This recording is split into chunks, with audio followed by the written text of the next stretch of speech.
अब हम अपने कार्यक्रम के सर्वाधिक महत्वपूर्ण चरणों में हैं। सर्वाधिक महत्वपूर्ण चरणों में इसलिए हैं कि इस सत्र में हमारे साथ में वो शख्सियत मौजूद हैं जो पिछले 3 दशक से अविभाजित मध्य प्रदेश और छत्तीसगढ़ में बिलासपुर की पहचान है। इसके बाद जो हमारा अंतिम सत्र होगा वो प्रदेश के सम्माननीय मुख्यमंत्री विष्णुदेव साय जी के साथ का रहेगा। तो सबसे पहले तो मैं चाहूंगा एक बार जोरदार तालियां आपके अपने लिए, जिस धैर्य के साथ आप इस सभागार में मौजूद हैं। हमने 5 बजे ये कार्यक्रम शुरू किया था, 7:45 बजने को हैं और तकरीबन 9 बजे हम मुख्यमंत्री जी के साथ अपना सत्र शुरू करेंगे। तो इतना धैर्य का जो परिचय आप दे रहे हैं उसके लिए आपका अभिनंदन है, आपका स्वागत है। मेरे साथ जो 4 महानुभाव बैठे हुए हैं, मेरी दाईं तरफ सम्माननीय धर्मलाल कौशिक जी हैं, किसी परिचय के मोहताज नहीं है। तमाम दायित्व पार्टी के स्तर पर उनके पास रहे, 2 बार पार्टी के प्रदेशाध्यक्ष रहे, विधानसभा अध्यक्ष के रूप में उन्होंने भूमिका निभाई। पिछली बार जब भाजपा के खिलाफ प्रदेश में सुनामी थी उसमें अविचल भाव से धर्मलाल कौशिक जी न केवल चुनाव जीतने में कामयाब रहे बल्कि पूरे प्रदेश में भारतीय जनता पार्टी की ओर से सर्वाधिक मतों से जीतने का रिकॉर्ड उन्होंने बनाया था जब हवा विपरीत बह रही थी। चाहूंगा एक बार जोरदार तालियां धर्मलाल जी के लिए। बाईं तरफ हमारे बीच आपके अपने अमर अग्रवाल जी हैं। अमर अग्रवाल जी अपनी प्रशासनिक दक्षता के लिए ख्यात रहे हैं। लगातार बिलासपुर क्षेत्र का प्रतिनिधित्व करने का अवसर आप ही लोग उन्हें प्रदान करते हुए आए हैं। अभी 2 साल पहले जो चुनाव हुआ उन्होंने अपने जीवन काल का सबसे बड़े अंतर के साथ चुनाव जीतने का रिकॉर्ड कायम किया। ऐसे अमर जी के स्वागत के लिए जोरदार तालियां। आपने समय बता दी, वो बता दिए कि अमर जी की लोकप्रियता क्या है। मेरी बाईं तरफ राजेंद्र शुक्ल जी हैं। राजेंद्र शुक्ल जी छाया विधायक है, बिला के कांग्रेस पार्टी के वरिष्ठ नेता हैं। धर्मलाल कौशिक जी को जागरूक बनाए रखने में अपना दायित्व निभाते हैं, इसके लिए उनका अभिनंदन है। मैं चाहूंगा जोरदार तालियां राजेंद्र जी के लिए। हमारे दाईं तरफ नई संभावना है। नई संभावना भाजपा के लिए कितनी चुनौती है उसका तो पता नहीं, पर कांग्रेस में कितने लोग उन्हें चुनौती के तौर पर देख रहे हैं इसका पता सुधांशु जी हमें बता सकते हैं। तो सुधांशु जी को पार्टी ने, मतलब भारतीय राष्ट्रीय कांग्रेस ने बिलासपुर शहर की जिम्मेदारी सौंपी है।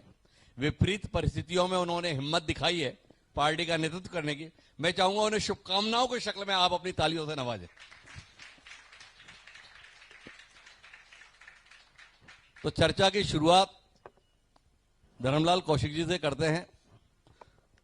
धर्म जी, अरसे से आप प्रदेश को लेकर बात करते हुए आए थे, पर आज चूंकि हम बिलासपुर में बैठे हैं तो इसलिए बिलासपुर जिले को लेकर बात करेंगे। कितने आशाओं से अभी भी भरे हुए हैं या कितनी निराशा में डुबकी लगा रहे हैं 2 साल की सरकार के बाद? 2 साल की सरकार की यदि हम बात करेंगे तो आशा और निराशा को इस बात से आप समझ लीजिए कि विधानसभा के चुनाव और उसके बाद में लोकसभा का चुनाव हुआ, लोकसभा चुनाव के बाद में नगरीय निकाय का चुनाव हुआ और नगरीय निकाय के बाद में पंचायत का चुनाव हुआ, और ये चारों चुनाव में जनता को जो आशीर्वाद मिला वो भारतीय जनता पार्टी के समर्थन को मिला और भारतीय जनता पार्टी जीत करके आई है। तो जब आशा और निराशा की बात करते हैं तो पूरे लोगों के मन में एक उत्साह का संचार हुआ है। प्रदेश के यशस्वी मुख्यमंत्री, चाहे हम विष्णुदेव साय जी की बात करें या हमारे वैश्विक नेता हम नरेंद्र मोदी जी के प्रधानमंत्री की बात करें, आज आशा भरी निगाहों से पूरे देश की जनता देख रही है और प्रदेश की जनता देख रही है। और इतना ही नहीं, जिस एजेंडा को लेकर के हमने, जिस संकल्प को लेकर के हमने चुनाव लड़ा, चुनाव लड़ने के बाद में उस संकल्प को पूरा करने का काम भारतीय जनता पार्टी के सरकार के द्वारा की गई है। और इसलिए निराशा को आप छोड़ दीजिए, लगातार लोगों के आशाएं और उत्साह के संचार के साथ में सरकार चल रही है। लोगों की आशाएं तो ठीक है, पर पार्टी के कार्यकर्ताओं नेताओं की आशाओं की भी तो कोई कीमत होती है। धर्म भाई, बड़ी उम्मीदों के साथ आपके समर्थक आपको देखते थे, हम लोग भी देखते थे। क्या कहते हैं, भारतीय जनता पार्टी नई प्रतिमाएं गढ़ रही है, वो तो ठीक है, पर पूरी प्रतिमाओं की पूजन से परहेज क्यों कर रही है, ये बात हम लोगों के जहन में आती है। देखिए, उत्तर दीजिए।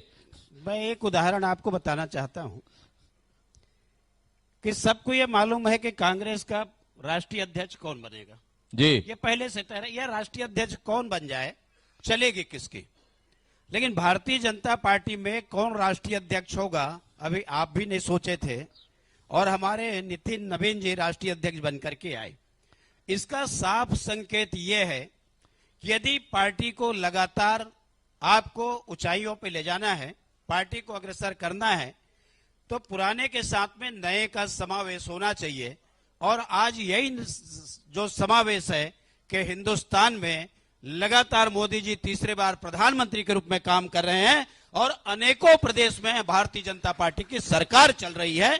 यदि हम एक दिशा में ही चलना शुरू करते कि इस परिवार के नीचे में उसके छत्रप के रूप में यदि चलना शुरू करते तो उस पार्टी का क्या असर हुआ है।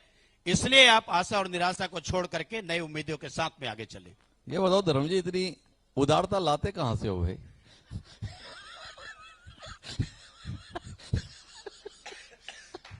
उदारता लाने का नहीं है, उदारता तो बड़े हृदय के साथ में काम करना चाहिए।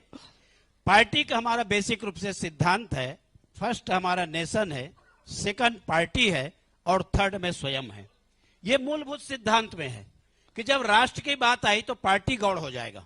पहले हमारा कर्तव्य राष्ट्र के लिए है और जब पार्टी की बात आई तो व्यक्ति गौड़ हो जाएगा। दूसरा हमारा पार्टी के लिए है और तब तीसरे की बात आएगी तब व्यक्ति की बात है। और मैं और अमर जी हम लोग दोनों विधायक हैं और विधायक होकर के मुख्यमंत्री जी के नेतृत्व में जो सरकार चल रही है, हम लोग उस सरकार के साथ में कंधे से कंधा मिलाकर के हम चल रहे हैं।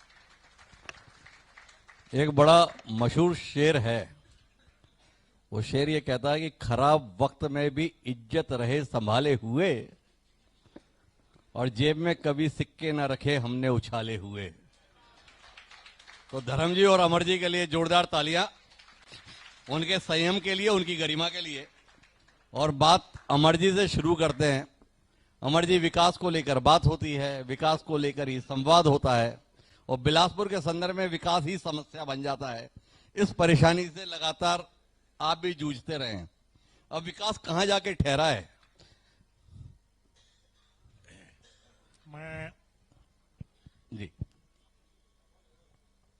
मैं थोड़ा सा बहुत पीछे से जी। प्रारंभ करूंगा।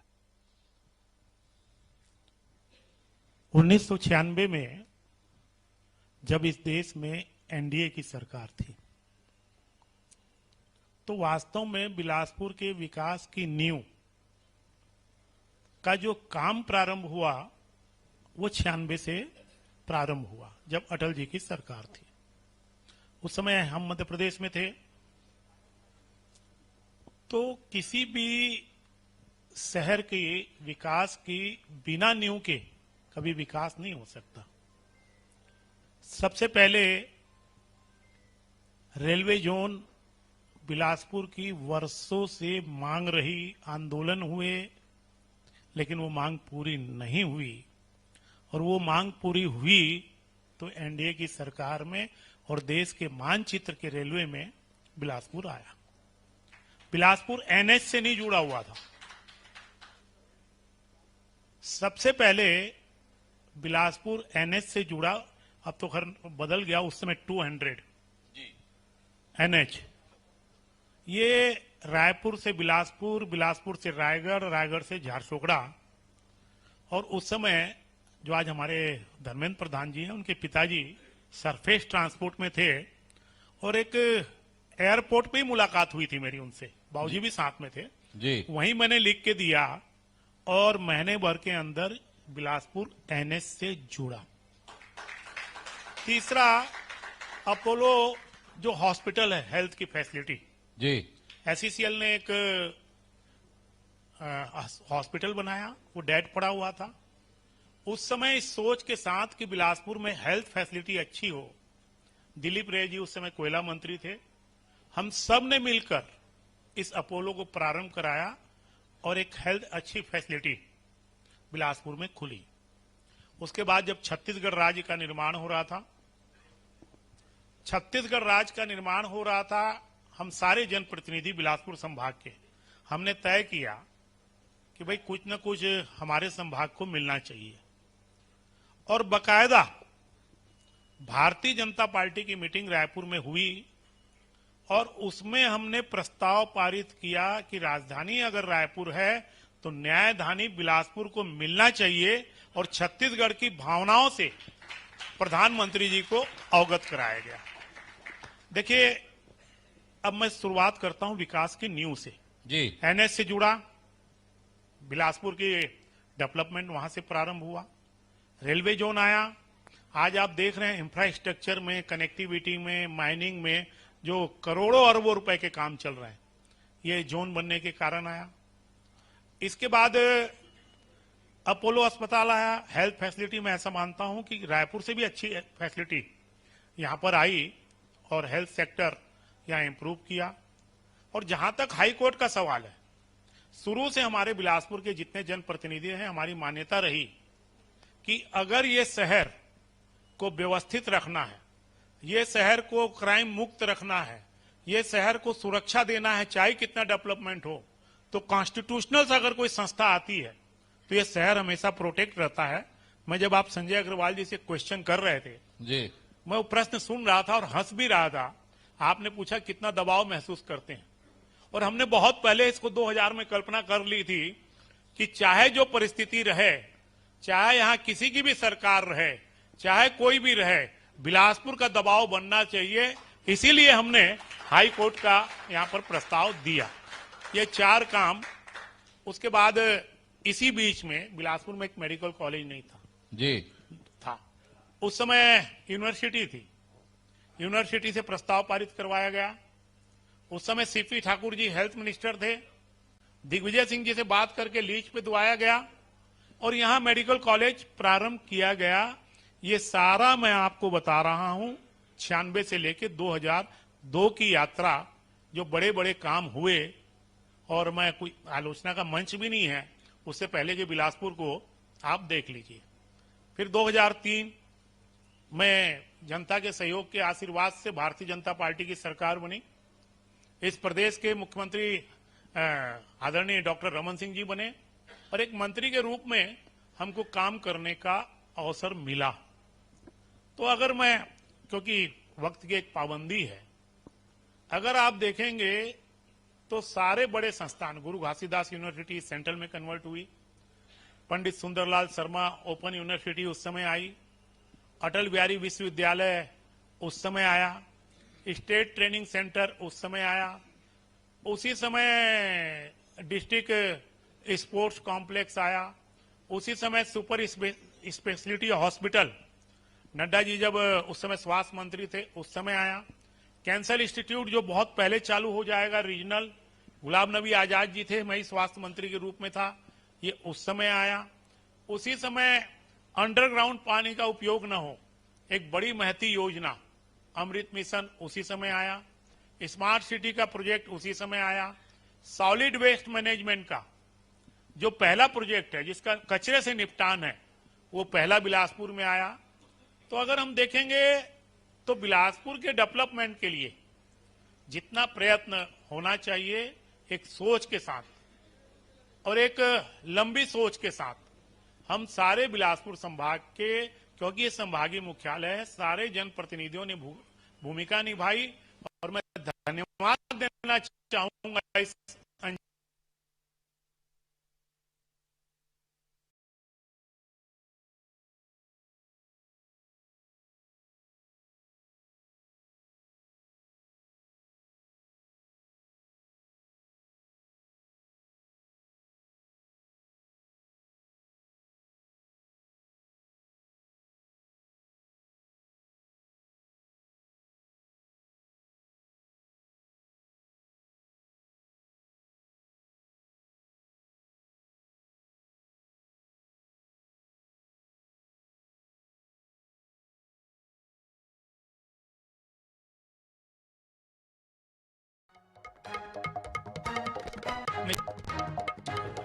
जी।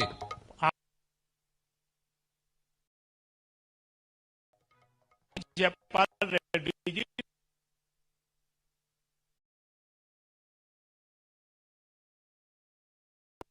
से मिलने कर बोले आप चूंकि एयरपोर्ट पे आए हैं। देखिए, सीवरेज प्रोजेक्ट गलत नहीं है, एक नया प्रोजेक्ट था, उसकी मॉनिटरिंग का अभाव या परेशानियों के कारण जी है, परेशानी गई। लेकिन मैं एक बात बता देता हूं, सीवरेज का जब शहर खुदा नाम कांग्रेसियों ने क्या दिया, मैं उस विषय पे नहीं जाना चाहता, लेकिन वो जो पीक समय था जी वो 8 से लेके 13 था। 13 का जब विधानसभा चुनाव हुआ उस समय कई दुर्घटनाएं भी हुई और वास्तव में मुझे डर लगता था कि शायद ये चुनाव में जीत नहीं पाऊंगा सीवरेज के कारण। लेकिन आप देखेंगे कि 2013 का जब मैंने जनता के सामने सारी परिस्थितियों को बताया, जनता ने स्वीकार किया जी और 2013 में मैं फिर से चुनाव जीता, इनके खोदापुर नाम देने के बाद भी। जी फिर एक अवसर आया 18 से 23 तक का इस बिलासपुर में, जो लोग प्रचार करते थे कि भी भारतीय जनता पार्टी के सरकार के समय ये बिलासपुर की दुर्दशा हो गई। ठीक है, 18 में उनको अवसर मिला, लोकतंत्र है, अवसर मिलते रहते हैं। लेकिन उसके बाद आज ही एसपी का आप इंटरव्यू ले रहे थे कि अपराध में कमी आई। उनने ये भी कहा कि जनप्रतिनिधियों का खुला हमको समर्थन है, जीरो टॉलरेंस है सारे जनप्रतिनिधियों का अपराध के लिए लेके। और उस समय बिलासपुर अपराधपुर के नाम से जाना जाने लग गया। हालांकि मैंने नामकरण नहीं किया, उनकी कार्यशैली थी, आए दिन चाकूबाजी, आए दिन संरक्षण में, आए दिन जमीन के घोटाले। उसका परिणाम क्या हुआ? अभी आप जो कह रहे थे कि मैं अपने जीवन के सर्वाधिक अंतराल से ये चुनाव जीता हूं जी 18 में हारने के बाद, तो जनता ने वो 5 साल को देखा और जब तुलनात्मक अध्ययन किया तो उनको लगा कि नहीं, हमारा जो पहला जनप्रतिनिधि है उसने एक अच्छी मंशा के साथ सारे काम किए थे। और बाद में जब परिवर्तन हुआ और बिलासपुर की जब दुर्दशा देखी तो एक सिरे से जो लोग खोदापुर बोलते थे उन्हीं को खोदापुर में भेज दिया, जाओ। आपका तो भला हो गया अमर भाई, पर बिलासपुर का भला हुआ कि नहीं हुआ, हमारा सवाल तो इस नहीं, बात को मैं, लेकर मैं, है। मैं उसी बात पे मैं जानना ये चाहता हूं कि जो सड़कें खुदी हुई पहचान बन गई थी, उन सड़कों के बनने का कुछ मामला बना? नहीं, पूरा मामला बिलासपुर के संदर्भ में बार बार ये बात आती थी कि यहाँ तो सड़कों पर तय नहीं हो पाता, कौन सी पीडब्ल्यूडी की है, कौन सी नगर निगम की है। अब तो किस्मत से विष्णुदेव साई जी ने विभाग एक ही व्यक्ति को दोनों दे दिए। अब फैसला हो पाता है कि नहीं हो पाता भैया? देखिए, कहीं कोई विकास में दिक्कत नहीं है, लेकिन ये बात सही है कि सरकार आने के बाद शुरुआती दौर पे जिस स्पीड के साथ जी काम होना चाहिए वो विलंब हुआ है। जी उसके अनन्य कारण है, मैं उस विषय पे नहीं जाऊंगा। लेकिन आज भी मैंने शुरुआत यहीं से की थी कि हमारी सोच आगे 40 साल की है। जी हम सड़क बना दें या बिजली के 4 खंबे लगा दें, इससे बिलासपुर का डेवलपमेंट नहीं है। जी आगे आने वाला जो ये विकसित भारत है, विकसित छत्तीसगढ़ है, उसमें विकसित बिलासपुर की क्या क्या जरूरतें हैं उसकी हमने योजना बनाई। और सारे जनप्रतिनिधि माननीय मुख्यमंत्री जी की अध्यक्षता में बैठे, हाई लेवल की बैठक थी, वित्त मंत्री जी भी थे, फाइनेंस सेक्रेटरी भी थे, सारे लोग थे। और लगभग हमने 10,000 करोड़ रुपए का यहाँ का प्रोजेक्ट बनाया है। मैं अरपा विकास प्राधिकरण सेल्फ फाइनेंसिंग छोड़ के कह रहा हूं। जी और मैं ऐसा मानता हूं कि सैद्धांतिक सहमति सब में हो गई और इस बजट में उसका रिफ्लेक्ट भी दिखेगा। और मैं ये भी कहना चाहूंगा कि इसका चुनाव से कोई संबंध नहीं है, क्योंकि चुनाव तक काम हो भी नहीं पाएंगे। लेकिन हम कभी भी कोई भी चीज चुनाव के लिए नहीं करते।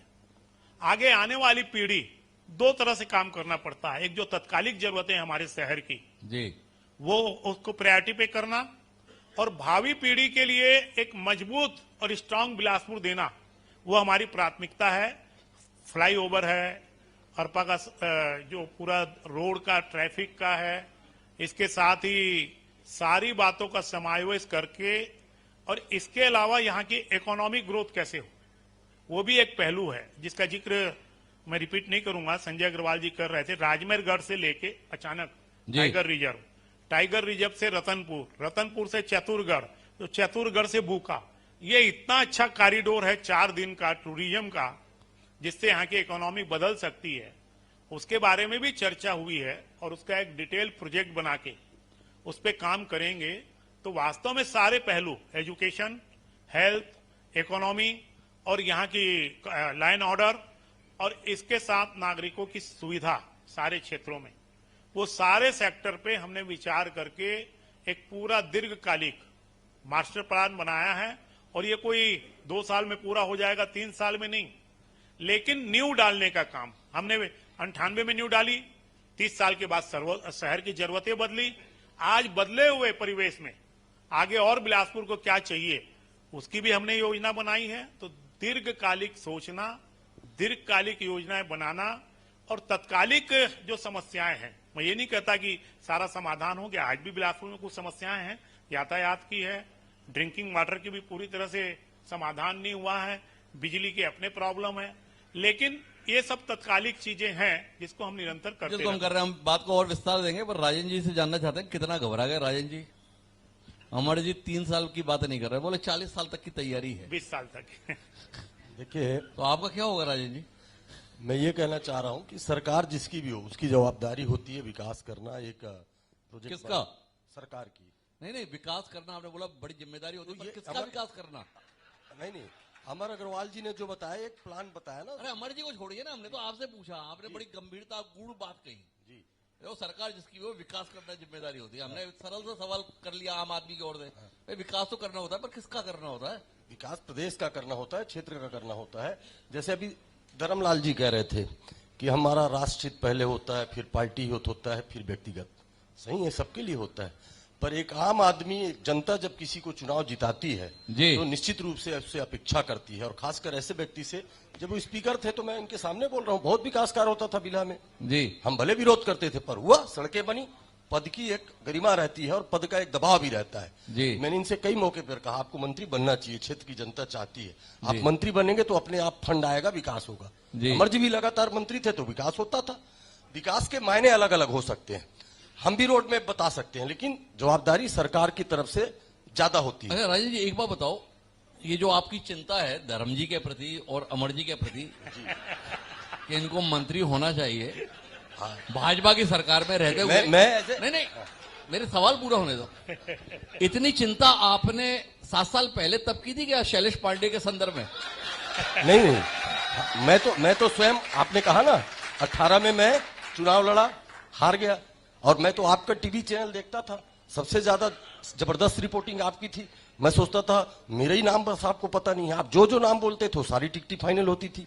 आखिरी दिन मेरा नाम भी आया, आप ही के चैनल में आया। फिर मैं 23 में भी आपका चैनल देखते रहा कि अब मैं इस बार पाऊंगा तो जीतूंगा, पर आपके चैनल में नाम ही नहीं आया, मुझे टिकट नहीं मिली। तो टिकट मिलना, चुनाव जीतना, ये हमेशा समीकरण बदलते रहते जब पार्टी टिकट देती है ना, तब मैं बता पाता हूँ। अब मैं वो बताता आपका- हूँ पार्टी उसे टिकट नहीं दे देती है। भैया सर, आपका अप्रोच मैं देख रहा था ना, अप्रोच भी बहुत मायने रखता है आजकल हर जानकारी- चीज में। जानकारी। लेकिन अभी आपने मेरे मूल सवाल को उत्तर नहीं दिया। मेरा मूल सवाल ये था कि जितनी सद्भावना, जितना हाँ, वो मैं प्रेम, बता रहा हूँ सर। जितना प्रेम, जितना स्नेह, जितना अनुराग, जितनी आत्मीयता आप सम्माननीय अमर अग्रवाल जी और धर्मलाल कौशिक जी की मौजूदा स्थितियों के प्रति जाहिर कर रहे हैं, तो अभी तो भाजपा की सरकार है, आपकी पार्टी की सरकार नहीं। तो मैंने जिज्ञासावश ये जानना चाहा कि ऐसी संवेदना, ऐसी आत्मीयता आपने 7 साल पहले भूपेश बघेल जी के सामने व्यक्त की थी क्या कि भाई शैलेश पांडे जी के संदर्भ में कुछ करो? नहीं, मैंने नहीं की, मैं तो स्वयं विधायक नहीं बन पाया था, लेकिन अभी नहीं बन पाया तो भी बोल रहे हो कि होना चाहिए। सुनिए ना सर, और उस समय ना बोले। सुनिए ना, मैं क्या कह रहा हूं कि क्षेत्र की जनता को लगता है कि अगर हम किसी को जिताते हैं, आज देखिए लोरमी में आजादी के बाद पहली बार ऐसा हुआ कि उप मुख्यमंत्री भी बन गया, केंद्रीय राज्य मंत्री भी बन गए, तो वहां की जनता खुश है, वहां काम भी हो रहा है। मैं कह सकता हूं दावे से इन लोगों से ज्यादा पैसा वहां आ रहा है, इसमें क्या बात है? नहीं, सांसद वो बिलासपुर के हैं भाई, सांसद है, लेकिन हाँ, एक क्षेत्र और की मंत्री बात, भी बिलासपुर की एक हैं। क्षेत्र का असर पड़ता है। इसलिए मैं थोड़ा स्वार्थी होकर कहा कि अगर धर्मलाल जी को मंत्री बनाते तो उस क्षेत्र का और भला होता। जी, मैं तो दावे के साथ कह रहा हूं, जब स्पीकर थे मतलब तो आप अपने आप को- लेकिन स्पीकर होने के बाद भी वो हार गए। क्यों हार गए? विकास कार्य करना पैमाना नहीं है, जनता के चुनाव जीतना एक अलग समीकरण होता है। कभी कभी छोटा सा समीकरण भी बिगाड़ देता है सर। एक आदमी खड़ा होता है, पता चला आप हार गए। तो ये जीतना हार, वो तो एक बार जीतते थे, इस बार 2 बार जीते हैं। भैया 3 बार लगातार जीते, लेकिन 18 में हारे, तो हार जीत नहीं है। 4 बार 4 बार जीते आप 98 से। मेरा कहने का मतलब यह है कि रोड में जो आप बना रहे हैं, जैसे आप बहुत संतुष्ट है, आज हमारे धर्म भैया बोल रहे हैं, मैं जानता हूं संतुष्ट नहीं है वो, नहीं है ना सर। मैंने उनको जिस रुतबे में देखा है विधानसभा अध्यक्ष की कुर्सी में, जिस पावर से वो चलते थे, जब वो प्रदेश अध्यक्ष थे तो मैं जिला कांग्रेस कमेटी अध्यक्ष था, रोज इनसे लड़ता था, इनकी जितनी कार्यक्रम शासकीय होती थी उसमें मैं धूप में बैठ के इनसे लड़ता था। वो जलवा जो मैंने देखा है सर, वो जलवा नहीं दिख रहा है। अच्छा एक बात बताओ राजेश भाई, आप अपने भविष्य के लिए चिंता कर रहे हो या धर्म जी की चिंता में ही जीवन काट रहे हो? देखिए क्या है भाई, हम जिस नेता के, आपने कहा मैं इनको सजग करने का काम करता हूं ना जी, मैं अभी छाया विधायक नहीं हूं, पर आपके चैनल ने मुझे फिर छाया विधायक कहा जी। और ये आपत्ति करते थे जी। कि राजेंद्र शुक्ला हार गए तो छाया विधायक कैसे। इसका मतलब छाया विधायक को मैंने जिया और आज तक छाया विधायक कहला रहा हूं। ये अब मेरी ऐसी- तो मैं काम करता था लोगों के बीच में। अब आप सरकार धर्मलाल पे। कौशिक जी के भविष्य को लेकर इतने सचेत और इतनी उनके- संजीदगी रखोगे, इतना सद्भाव रखोगे तो बताना पड़ेगा ना भाई। हाँ तो इसलिए तो रख रहा हूँ, उनको संजीदा करना हमारा काम है, लेकिन जनता की ओर से हमारा एक उद्देश्य भी है, एक स्वार्थ भी है कि क्षेत्र का विकास होना अच्छा, चाहिए। जैसे मैं आज ही सुबह से मिला नहीं, नहीं, एक आश्रम में, एक मैंने सवाल और। कहा कड़ार सेवार की सड़क नगर निगम से लगी हुई है सर, लोग गिर रहे हैं, क्यों नहीं बन रहा? नहीं नहीं, मेरा ये सवाल है आपसे राजेंद्र भाई, आप तो इतने जागरूक राजनेता हैं, तो जितना सचेत रखने की मेहनत आप धर्मलाल कौशिक जी और अमर जी के संदर्भ में करते हैं, ऐसी सजगता आपने भूपेश बघेल जी, टीएस सिंहदेव जी, चरणदास महंत जी के संदर्भ में भी की थी क्या? बिल्कुल कि भैया क्या कर रहे हो और हम लोगों का क्या होगा? कोशिश किया, मैं मंडी अध्यक्ष बन पाया जी। पहले तो अपने लिए करता है आदमी ना, मैं मंडी अध्यक्ष बन पाया, पर वही कहा ना कि आपका चैनल आखिरी तक देखते रहा, जो मेरा असली ध्येय था उसमें फेल हो गया। तो फिर भी आपको धन्यवाद कि आज बहुत दिन बाद आपने अवसर दिया। मुझे लगता है आपके चैनल में आपके साथ नहीं बैठ पाया था, बैठा हूं तो जरूर कुछ चमत्कार होगा, आपके पास चमत्कारिक शक्तियां हैं, ऐसा मैं मानता हूं। और ये तो हमारे बड़े हैं, हमारे से बहुत सीनियर है। नहीं, धर्मलाल जी भी चाहते हैं कि वो चमत्कार हो अगले बार। हाँ मैं तो चाहता, वो तो पिछले बार नहीं हुआ ना चमत्कार, पिछले बार नहीं हुआ, इसीलिए आदरणीय धर्मलाल जी दूसरी बार लगातार चुनाव जीते। पिछले बार, इससे पहले एक बार चलता था, तो चमत्कार तो होते रहे। अब समझ में आया है, राजेंद्र जी की सद्भावना ने धर्मलाल जी को दोबारा जिताने का चमत्कार कर दिया। जोरदार तालियां राजेंद्र जी के लिए। तो मेरे साथ में एक युवा चेहरा है, पार्टी ने कठिन परिस्थितियों में उनको जिम्मेदारी सौंपी है, तो इस समय पर आपको किस बात की जरूरत महसूस होती है सुधांशु जी? सहानुभूति की जरूरत महसूस करते हैं, शुभकामनाओं की जरूरत महसूस करते हैं, किसकी जरूरत महसूस करते हैं? देखिए, सहानुभूति का तो कोई विषय ही नहीं है, और शुभकामनाओं की आवश्यकता तो मेरे को लगता है पैदा होने के बाद मरने तक व्यक्ति को होती है, तो वो आजीवन रहेगी। शुभकामनाओं की आवश्यकता विपक्ष की भी रहेगी, पक्ष की भी रहेगी, जनता की भी अरे रहेगी। अभी अभी अध्यक्ष बने हो, अभी से मरने के संदर्भ में कहां बात करने लगे? ऐसे क्या हालात कर दिए इतने कम समय में लोगों ने? मैं सिर्फ आज आवश्यकता महसूस करता हूं कि भारतीय जनता पार्टी की जो सरकार चल रही है जी, और जैसे अभी मैं आपको एक उदाहरण बता रहा हूं, जब हम लोग एंटर किए, पहले मुझे नहीं पता था कि मुख्यमंत्री जी आ रहे हैं जी, लेकिन मैंने एंटर किया तो बताया मुख्यमंत्री जी आ रहे हैं, तो मैंने पूछा कौन से वाले, जी, क्योंकि अभी 4 मुख्यमंत्री चल रहे हैं, तो हमने यही हम लोग उसी बारे में ही विमर्श कर रहे हैं कि कैसे ऐसा हो कि इस तरह से हम लोग काम कर पाए कि ये व्यवस्था थोड़ी सुधर जाए। विपक्ष की भूमिका में हम लोग पक्ष को सुधारने का पूरा प्रयास कर रहे हैं जितना हो सकता है। ये आपको अपनी पार्टी का अनुभव ऐसा रहा कि मुख्यमंत्री एक नहीं कई होता है, या भाजपा के संदर्भ में ऐसा न हुआ? नहीं, मैं बहुत विश्वास के साथ कहता हूं, और शायद जो सदन में लोग बैठे हैं वो भी बहुत विश्वास के साथ कहेंगे। ये बात अलग है कि कुछ बंधन हो सकता है वो खुलकर ना बोल पाए, लेकिन मैं बहुत आशा के विश्वास के साथ कहता हूं कि हमारे एक ही मुख्यमंत्री थे, आदरणीय श्री भूपेश बघेल जी, और अभी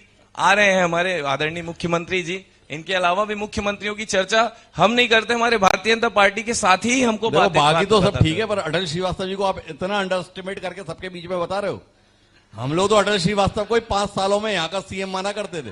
नहीं, मैं बिल्कुल नहीं हमारी मानता। समझ गलत थी या आपका दावा गलत है? मैं ज्वलंत उदाहरण बैठे हुए हैं, अगर बात अटल श्रीवास्तव जी की है तो मैं ज्वलंत उदाहरण देता हूं कि अगर उनको आप बिलासपुर का सीएम बोलते थे तो समझते थे, सब आप लोगों के मन में था, तो मैं अमर अग्रवाल जी को तो हम लोग बिलासपुर संभाग का मुख्यमंत्री मानते थे 15 वर्षों तक। 2003 से 2018 तक हम लोग अमर अग्रवाल जी को बिलासपुर संभाग का मुख्यमंत्री मानते थे।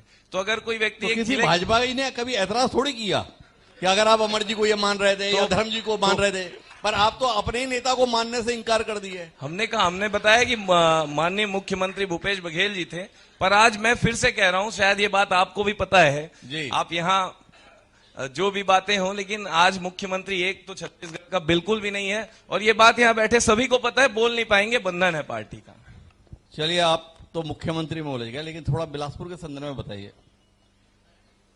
वहां पर तो 4 मुख्यमंत्री हैं, ऐसा आपने दावा किया। बिलासपुर में कांग्रेस को कौन लीड कर रहा है, थोड़ा इस पे बताइए ना। देखिए, मैं जिला शहर कांग्रेस कमेटी का अध्यक्ष हूं, तो आज जिला शहर में स्वाभाविक तौर पे मैं लीड कर रहा हूं, और जो नहीं, जिला रुकिए। ग्रामीण के हमारे अध्यक्ष हैं वो ग्रामीण में सुधांशु lead जी, कर रहे हैं। इतना सरल मामला कहां होता है भाई? अभी आपने बताया कि यूं मुख्यमंत्री विष्णुदेव साय हैं, पर आपने बताया नहीं, छत्तीसगढ़ में एक मुख्यमंत्री नहीं है। तो आपने अपने संदर्भ में कैसे कह दिया मैं जिलाध्यक्ष हूं तो मैं ही पार्टी का नेता हूं? क्योंकि आज मुझे, क्योंकि हमने तो सत्ता में रहते हुए भी कांग्रेस के विभाजन को इतनी नजदीकी से देखा, तो विपक्ष में एतबार कैसे करें? देखिए, अखिल भारतीय राष्ट्रीय कांग्रेस में जी। जिसको जिला अध्यक्ष चुना जाता है जी वो हमारे कॉन्स्टिट्यूशन में मुखिया होता जी। है, और मुझे इसमें कोई संदेह नहीं है कि पूरे प्रदेश में जितने भी आज हमारे जिला अध्यक्ष बने हैं वही अपने जिले के मुखिया हैं, और वही उस जिले को चलाएंगे, और वही उस जिले को कांग्रेस को आगे ले जाने का काम सबसे समन्वय बनाकर करेंगे। तो थोड़ा बताइए कि क्या करेंगे 2 साल में, क्या देख रहे हैं आप? कोई उम्मीद भविष्य की अपने लिए देख रहे हैं या अपनी पार्टी के लिए भी देख रहे हैं? नहीं, अपने लिए तो मैं बिल्कुल नहीं देख रहा हूं। बहुत सारे हमारे सीनियर्स हैं, मैं छोटा हूं, सबका आशीर्वाद और साथ लेके काम करूंगा। और अभी हमारे माननीय विधायक पर अमर आप भैया- अपने को लेके इतने निराशा में क्यों हो? क्या आप अपने लिए कोई भविष्य की उम्मीद नहीं नहीं, देख रहे? मैं समझता हूं यदि संगठन ने दायित्व अभी जिलाध्यक्ष का सौंपा है तो जिलाध्यक्ष का काम करता हूं। अरे विष्णुदेव साय जी को प्रदेश का सौंपा था, मुख्यमंत्री बन गए। नहीं, परंतु वो रमन प्रदेश- सिंह को सौंपा था, वो भी मुख्यमंत्री बन गए। और दूसरों पे जाने दो, भूपेश बघेल जी को भी सौंपा था, मुख्यमंत्री बन गए।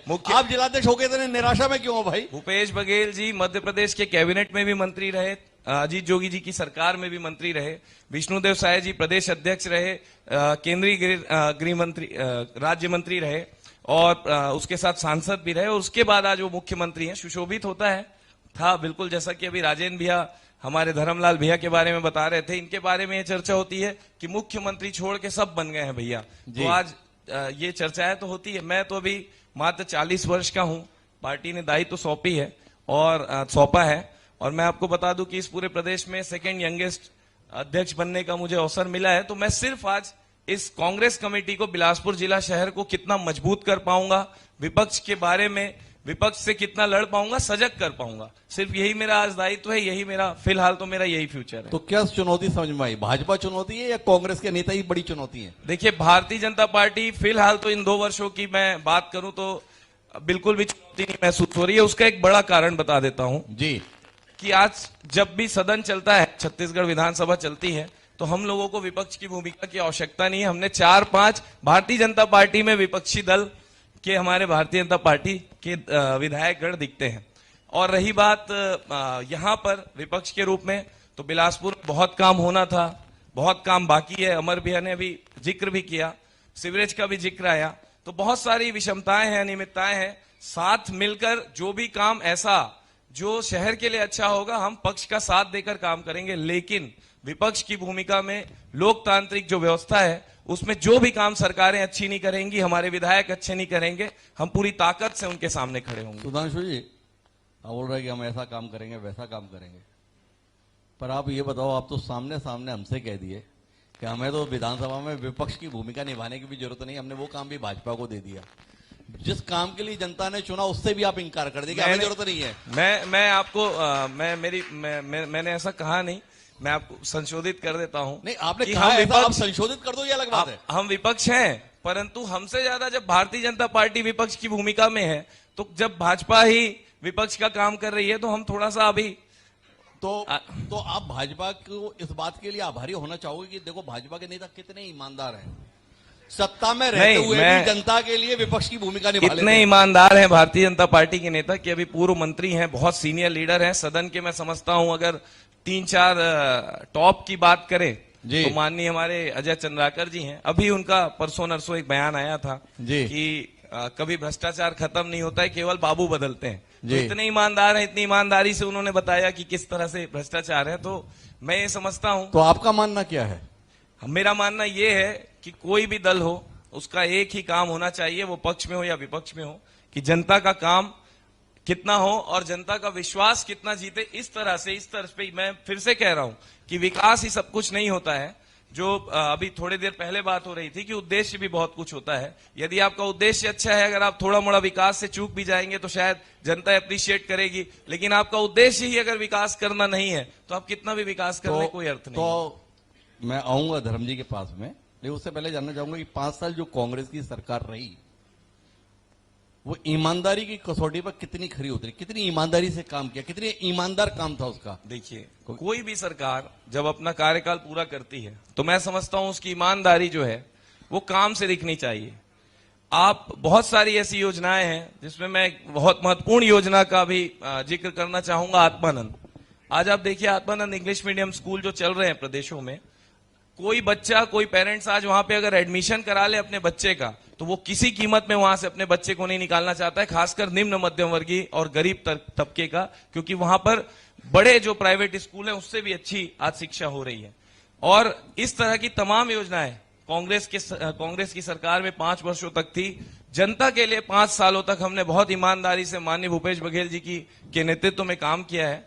और ठीक है, जैसा कि भैया बता रहे थे कि एंटी इनकम्बेंसी होती है, कोई परिस्थिति थी, लेकिन मैं आपको एक बात बता दूं कि तीन बार के टर्म में भारतीय जनता पार्टी 14 सीटों में सिमटी थी, हम तो फिर भी 35 में हैं। तो मैं नहीं समझता कि जनता ने हमें किसी तरह से नकारा है। इक्वेशंस बनते हैं, जीत हार होती है, और निश्चित ही 2028 में हम फिर से सरकार में आएंगे। देखो, एक तो 15 साल बाद भाजपा 15 पर सिमटी थी, 15 साल तक तो वो 45 से ऊपर ही आती रही, पर आपने ये बताया कि आप लोगों ने 5 साल बड़ी ईमानदारी से काम किया, तो फिर बेईमान क्या जनता हो गई जिसने इसके बावजूद भी आपको नहीं चुना? अगर वोट्स जो हैं, वोट काउंट ही ईमानदारी और बेईमानी का अगर मान लीजिए पैमाना हो जाए, तो मैं समझता हूं एक बार धर्मलाल कौशिक जी बैठे हुए हैं, पहली बार दूसरी बार जीते हैं, पहली बार ये, दूसरी बार लगातार जीते हैं। एक बार जीतते थे, एक बार हारते थे, तो क्या जब ये हारते थे तो क्या ये ईमानदार नहीं होते थे? ईमानदार होते थे, परंतु इनके काम से जनता संतुष्ट नहीं होती थी, इनको वोट नहीं करती थी। शायद हमारे काम में कोई कमी रह गई हो, 2028 में हम वापस आएंगे और उन कमियों को दूर करेंगे। आप तो मानने को तैयार नहीं, शायद कोई कमी रह गई हो, ये मानने में भी इतनी दिक्कत क्यों है? देखिए, मैं फिर से बोल रहा हूं कि कम सीट्स आना, कम वोट मिलना बेईमानी नहीं हो सकती। कम सीट्स मिलना, जनता का एप्रिसिएशन कम हो सकता है, लेकिन एप्रिसिएशन नहीं मिलना इसलिए कि आप बेईमान हो, इस बात से मैं सहमत हूं। तो सुधांशु जी, आप समझ पाए कि आपको समर्थन क्यों नहीं मिला? मैं ऐसा समझता हूं कि जनता की उम्मीदें ज्यादा थी। 15 वर्षों तक भारतीय जनता पार्टी की सरकार थी, मात्र 14 सीटों में जनता ने भाजपा को, मैं आपको बता दूं 2003 में जब छत्तीसगढ़ बना, लगातार हम जब विपक्ष में रहे 2000 में जब छत्तीसगढ़ बना और 3 में भारतीय जनता पार्टी की पहली बार सरकार आई, हम लगातार विपक्ष में रहे। हम कभी 40 होते थे, कभी 35 होते थे। हम विपक्ष में रहने के बाद भी 14 और 15 नहीं हुए। तो भारतीय जनता पार्टी ने ऐसा क्या किया 15 वर्षों में, क्या ऐसा विकास कर दिया कि विपक्ष में आप आए? कोई बात नहीं, विपक्ष में आना, मैं फिर से बोलता हूं, जनता का जनादेश है। 14 सीटों में अगर आप आए हैं और आत्म आकलन कांग्रेस को करना पड़ रहा है। आपको अभी तक नहीं पता कि ये लोग 14 पे क्यों आए? हमको तो पूरी तरह से पता है कि भारतीय जनता पार्टी 15 वर्षों तक, इन्होंने 2500 रुपए में धान नहीं खरीदा, इन्होंने बोनस नहीं दिया, ये कारण आपको पता नहीं है? बहुत सारे ऐसे कारण थे। सबसे 2500 क्या 1400 भी जो बोला गया था वो नहीं मिलता था, और आदरणीय भूपेश बघेल जी के नेतृत्व के कारण आज ये स्थिति बनी है कि 3100 रुपए में भी धान खरीदने की परिस्थिति इस प्रदेश में बनी है। मैं वापस धर्मलाल जी आपके पास में आता हूं और आपसे जानना चाहता हूं, सुधांशु जी इस बात से बड़े प्रसन्न हैं कि जो भी रहा हो, हम तो 35 पर ही आ पाए, आप तो 15 और 14 पे ला दिए गए थे। इस 2 साल में क्या हालात हैं? वापस में 14 पे आने की कोई संभावना तो नहीं? क्या कर रहे हैं? भारतीय जनता पार्टी चुनाव के पूर्व जिस संकल्प पत्र को लेकर के जनता के पास में हम गए, और उस संकल्प पत्र के अनुसार से जिस दिन हमारी सरकार बनी, आप देखिए भूपेश बघेल ने जो बातें कही थी कि बोनस भारतीय जनता पार्टी की सरकार ने, हम बोनस देंगे। 13 दिसंबर को सरकार का शपथ हुआ और 25 दिसंबर अटल बिहारी वाजपेयी जी की जन्म जयंती सुशासन दिवस के रूप में मनाते हैं। तो जो सरकार 13 दिसंबर को शपथ ले रही है और 25 दिसंबर को 2 साल का रुका हुआ बोनस किसानों के खाता में पैसा डालने का काम किया, ये सरकार की जो विश्वसनीयता। हमने कहा था कि हम 3100 रुपए में धान खरीदेंगे, 21 कुंटल प्रति एकड़ धान हम खरीदेंगे। 4 किस्त में हम पैसा नहीं देंगे, हम 2 किस्त में पैसा देंगे। एक हमारा समर्थन मूल्य होगा और दूसरी हमारी जो राशि जाएगी वो 3 किस्त के एकमुश्त राशि जाएगी। पिछले बार का पैसा आपने देख लिया है।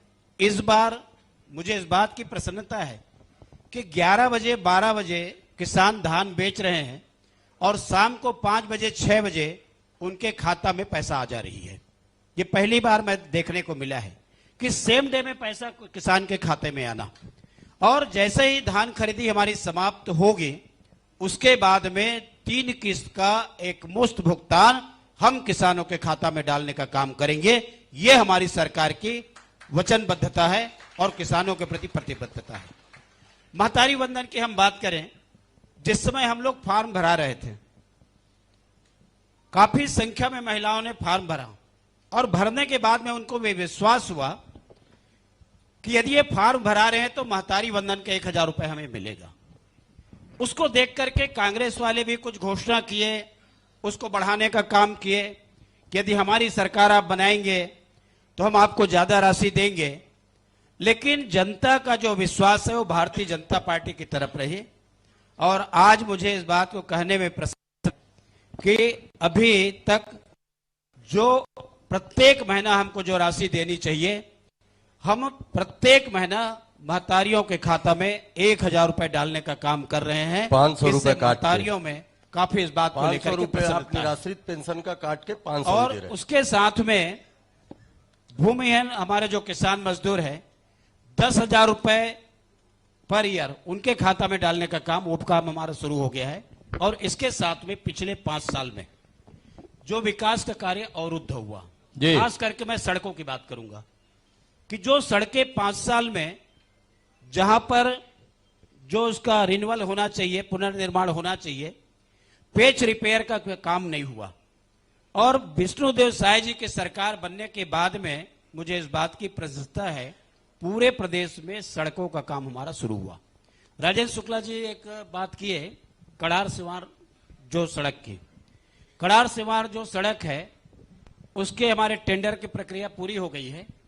केवल अब उसको इंतजार है किस दिन मुझे जाके इसीलिए नारियल तो आज फोड़ना भी है। पूछा आपसे, 6 महीने से टेंडर और प्रक्रिया जिस हो रही दिन नहीं जिस दिन मैं आऊंगा राजेंद्र भाई आपके पास। अधिकारियों का फोन आ गया है, जिस दिन जाकर के नारियल हम फोड़ेंगे उसी दिन वो काम प्रारंभ हमारा हो जाएगा। केवल वो सड़क नहीं, तो नारियल फोड़ने में आप इतना समय क्यों ले रहे हो भाई? वही मैं कह केवल रहा वो हूँ। सड़क नहीं, आप मंत्री मैं बन आपको- जाएंगे ना मैं आपको बता रहा हूं, आपके बिल्हा मोड़ से काम आपने देख लिया है राजेंद्र जी। जी। हमारा रहंगी से लेकर के दगौरी तक का काम आपने देख लिया, शुरू हो गया है। सकेत वाला रोड काम हमारा शुरू हो गया है। आपके नेता जहां पर जाते थे, कौन से मंदिर में, सल्फा चुनचुनिया कौन सा मंदिर, प्रतिवर्ष। अरे मैं तो पहले आप से ही- मैं उनके पहले से जा रहा हूं। तो आप ही को देख के वो भी जाना नहीं, शुरू नहीं। किए, भूपेश बघेल जी। मैंने तो उनको कहा था, आप ये अभी भी जाते हो वहां आप। के जनता को भी मैंने आश्वस्त किया था। ये मुख्यमंत्री बने हैं तब यहां आ रहे हैं। मैं बहुत पहले, जिस दिन वो मंदिर बना है मैं उस दिन उसका फाउंडेशन रखा हूं, तब से आ रहा हूं। और ये जब तक मुख्यमंत्री रहेंगे तब तक आएंगे, उसके बाद वो दिखने वाले नहीं है, मैं ही आते रहूंगा। उन मुख्यमंत्री को मैं 3-4 बार, राजेंद्र शुक्ला भी मंच में थे, मैंने कहा ये सड़कें को बनवा दीजिए, आप केवल आते हैं और आशीर्वाद लेकर के यहां से जाते हैं। तो मैंने- लेकिन वो सैंक्शन नहीं हुआ। लेकिन आज विष्णुदेव सरकार के सरकार जी बनने के बाद आज वो सड़क भी हमारे सैंक्शन हो गए। और इस बात को तो मुझे कहने की आवश्यकता नहीं है, राजेंद्र शुक्ला प्रत्यक्ष गवाह है कि जब मैं विधानसभा अध्यक्ष था तो प्रदेश में यदि 3-4 विधानसभा के विकास की बात करेंगे उसमें एक नाम बिल्हा विधानसभा का भी। मैंने तो कहा नहीं रुकिए। अरपा भैंसाझार परियोजना, हमारा जो बिल्हा क्षेत्र है वृष्टि छाया का क्षेत्र है, लगातार वाटर लेवल हमारा डाउन होता है। अरपा भैंसाझार परियोजना का जो प्रथम सर्वे 1904 में हुआ था, आजादी के पहले, किसी भी कारण से वो योजना प्रारंभ नहीं हुई। एक बार जब बीरेन कुमार सकलेचा जी जब मुख्यमंत्री थे, मनोहरलाल पांडे जी जब सिंचाई मंत्री थे, तब उसका शिलान्यास हुआ था। और कांग्रेस की जैसी सरकार आई उसके बाद फिर बंद हो गई। डॉक्टर रमन सिंह जी जब मुख्यमंत्री बने और अमर अग्रवाल जी जब वित्त मंत्री थे और हमारे हेमचंद यादव जी सिंचाई मंत्री थे, तो इस देश के गृह मंत्री लाल कृष्ण आडवाणी जी के द्वारा उसका पुनः शिलान्यास किया गया। आज अंतिम कगार पर है 67,000 एकड़ जमीन की सिंचाई होगी तखतपुर और बिल्हा विधानसभा की। बिल्हा में अभी 67,000। 1 एकड़ भी सिंचाई नहीं हो रही, आ ही नहीं रहा है, टेल एरिया तक पानी पता आया नहीं आपको, आप तो देखे नहीं होंगे। आप बताइए ना। 67,000 एकड़ तखतपुर जमीन में की भी कहाँ सिंचाई तक हो उसकी रहा है, होगी बता दीजिए। राजेश भाई थोड़ा धैर्य रखो ना, आऊंगा मैं आपके पास में। तखतपुर और बिल्हा विधानसभा के और शिवनाथ दगौरी में जाकर के वो अंतिम एक तरफ उन्हें पानी मंत्री वहां पर बनाने के लिए गिरेगा। सारी बात की जा रही है और उसके बाद जब वो उसके बोल रहे हैं तो सवाल कर रहे उसके साथ ही साथ मैं आपको बताना चाहूंगा कि जिस बात को अमर जी ने रखा, कोई 1 साल 2 साल के लिए हम लोग काम नहीं कर रहे हैं। हमारे धरदेई में डॉक्टर रमन सिंह जी जब आए तो हमने 132 का सब स्टेशन बनवाया, बाद में उसका 220 के बनवाए और अभी 400 के वे का। ये समझिए कि पूरे प्रदेश में यदि पावर हब के नाम से यदि हम बात करें तो प्रदेश का चौथा या 5वां होगा, जो हमारे बिल्हा विधानसभा के धरदेई में हमने पावर हब के रूप में 400 केवीए का हम सब स्टेशन वहां पर बनवाए हैं। और ये इस बात को प्रमाणित कर रही है। राजेंद्र शुक्ला जी को पता नहीं पहले का याद है कि नहीं है, मैं विधायक बनने के पहले यदि हम बिल्हा विधानसभा में डामरीकरण की बात करें तो हमारा नया पारा से लेकर के एयरपोर्ट 4 किलोमीटर हमारा डामरीकरण, बिल्हा मोड़ से लेकर के बिल्हा तक 4 किलोमीटर का डामरीकरण। आज मैं कह सकता हूं कि बिल्हा विधानसभा में ऐसा कोई गांव नहीं है जहां डामरीकरण का सड़क नहीं है।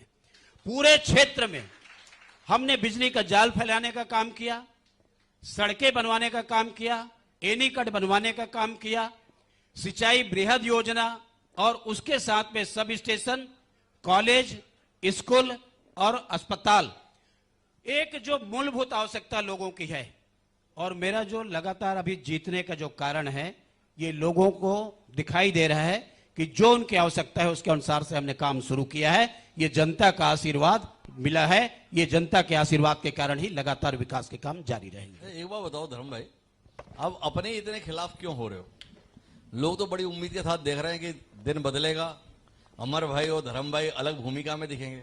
अगर आप बताओगे सरकार बहुत ही अच्छी चल रही है तो फिर बदलाव की जरूरत कैसे महसूस होगी?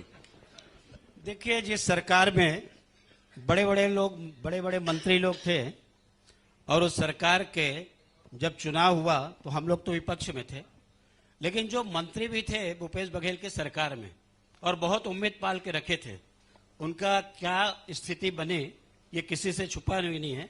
नियत होनी चाहिए और मैं कह सकता हूं हमारी सरकार की नियत है, हमारे मुख्यमंत्री जी की नियत है, मंत्री की नियत है और विधायकों की, कि जनता के प्रति हमारी जवाबदेही है। हम चाहे पक्ष में रहें, हम चाहे विपक्ष में रहें, और जनता की जवाबदेही हमारी सबसे पहली प्राथमिकता है। उस जवाबदारी का हम निर्वहन कर रहे हैं और यही जवाबदारी है जो जनता का आशीर्वाद हमें प्राप्त हो रहा है। तो ठीक है, मैं अमर भाई के पास आऊं, उससे पहले ये जानना चाहता हूं, ये इतने दमदार और वजनदार एक ही इलाके में जो आप हो गए हो, इससे विकास को गति मिल रही है या विकास ठहर ठहर जा रहा है, रुक रुक जा रहा है? वो लोकार्पण के पत्थरों पे भी कुछ ना कुछ हो जाता है। धर्म भाई थोड़ा बताओ ना, चल क्या रहा है? लोकार्पण के पत्थर के बारे में हमारे साथी धर्मजीत बताए हैं कि कुछ और कार्यों को ऐड करना था, जोड़ना था। वो बताए वो अलग बात है। अरे तो अब वो तो जिनका वो तो क्षेत्र है, कल आपके यहाँ आए हैं ना, आप जरा खुल के बता सकते हैं। जिनका- धर्मजीत जी तो बोल ही दिया, मैं कुछ भी दाएं बाएं करूंगा बाहर हो जाऊंगा। हाँ वो तो बोले 24 घंटा नहीं लगेगा। जिनके विधानसभा है, जिनका जो क्षेत्र है, वो इस बात को बताए हैं कि अभी उसमें और ऐड करना था, इसलिए उस कार्य को आगे बढ़ाए हैं और आगे उसका भूमि पूजन होगा, लोकार्पण होगा। इसके पहले भी हुआ है, उसके बाद में भी होगा। कहीं यहाँ पर आप जिस बात की ओर इंगित कर रहे हैं, संकेत कर रहे हैं, उस तरफ कहीं कोई दिक्कत नहीं है। सब मिलकर के काम कर रहे हैं, सब मिलकर के चल रहे हैं और द्रुत गति के साथ में बिलासपुर का विकास हो रहा है और आगे उसी विकास को आगे बढ़ाएंगे। उसी विकास को आगे बढ़ाएंगे, ये धर्मलाल जी का कहना है। अमर जी, विकास के किस मुकाम तक ले जाना चाहते हो? मतलब थोड़ा समझ में तो आए। लोग रायपुर में बैठकर ये बोलते हैं कि जहां देखो रायपुर कहां से कहां पहुंच गया। हमारे साथ में बैठे हुए आपके साथी धर्मजीत जी भी बोल रहे थे भाई ये बात तो है कि जहां रायपुर पहुंच गया वहां बिलासपुर नहीं पहुंचा। थोड़ा आप बताओगे कि मतलब चूक कहां रहे हैं। अब रायपुर में तो कोई जना ये शिकायत नहीं करता कि हमारी नहीं सुनी जा रही। धर्मजीत सिंह जी जैसा वरिष्ठ विधायक ये बोल रहा है ये रेलवे पता नहीं कहां से आया हुआ है, सुनता ही नहीं है। आप जैसा दमदार नेता, धर्मलाल जी जैसा दमदार नेता मौजूद और सुन नहीं रहा है इसी इलाके में रह के, ऐसा कैसे हो रहा है? नहीं देखिए, जहां तक सवाल है रायपुर का विकास और बिलासपुर का विकास, जी मेरे ख्याल से दुनिया में कहीं भी आप अध्ययन करेंगे जहां कैपिटल है, स्वाभाविक रूप से वहां का डेवलपमेंट ज्यादा होता है। जी लेकिन अगर बिलासपुर को देखें तो बिलासपुर के डेवलपमेंट के लिए भी पर्याप्त, क्योंकि मैंने जिक्र किया सारी चीजों का, मैं उसको रिपीट नहीं करूंगा। बिलासपुर के विकास में भी कहीं भी सरकार की कोई मंशा नहीं, न पहले 15 साल में थी न आज 2 साल में वो। लेकिन राजधानी के साथ तुलना करना, जी मैं ऐसा मानता हूं कि आप छत्तीसगढ़ की बात क्यों करते हो?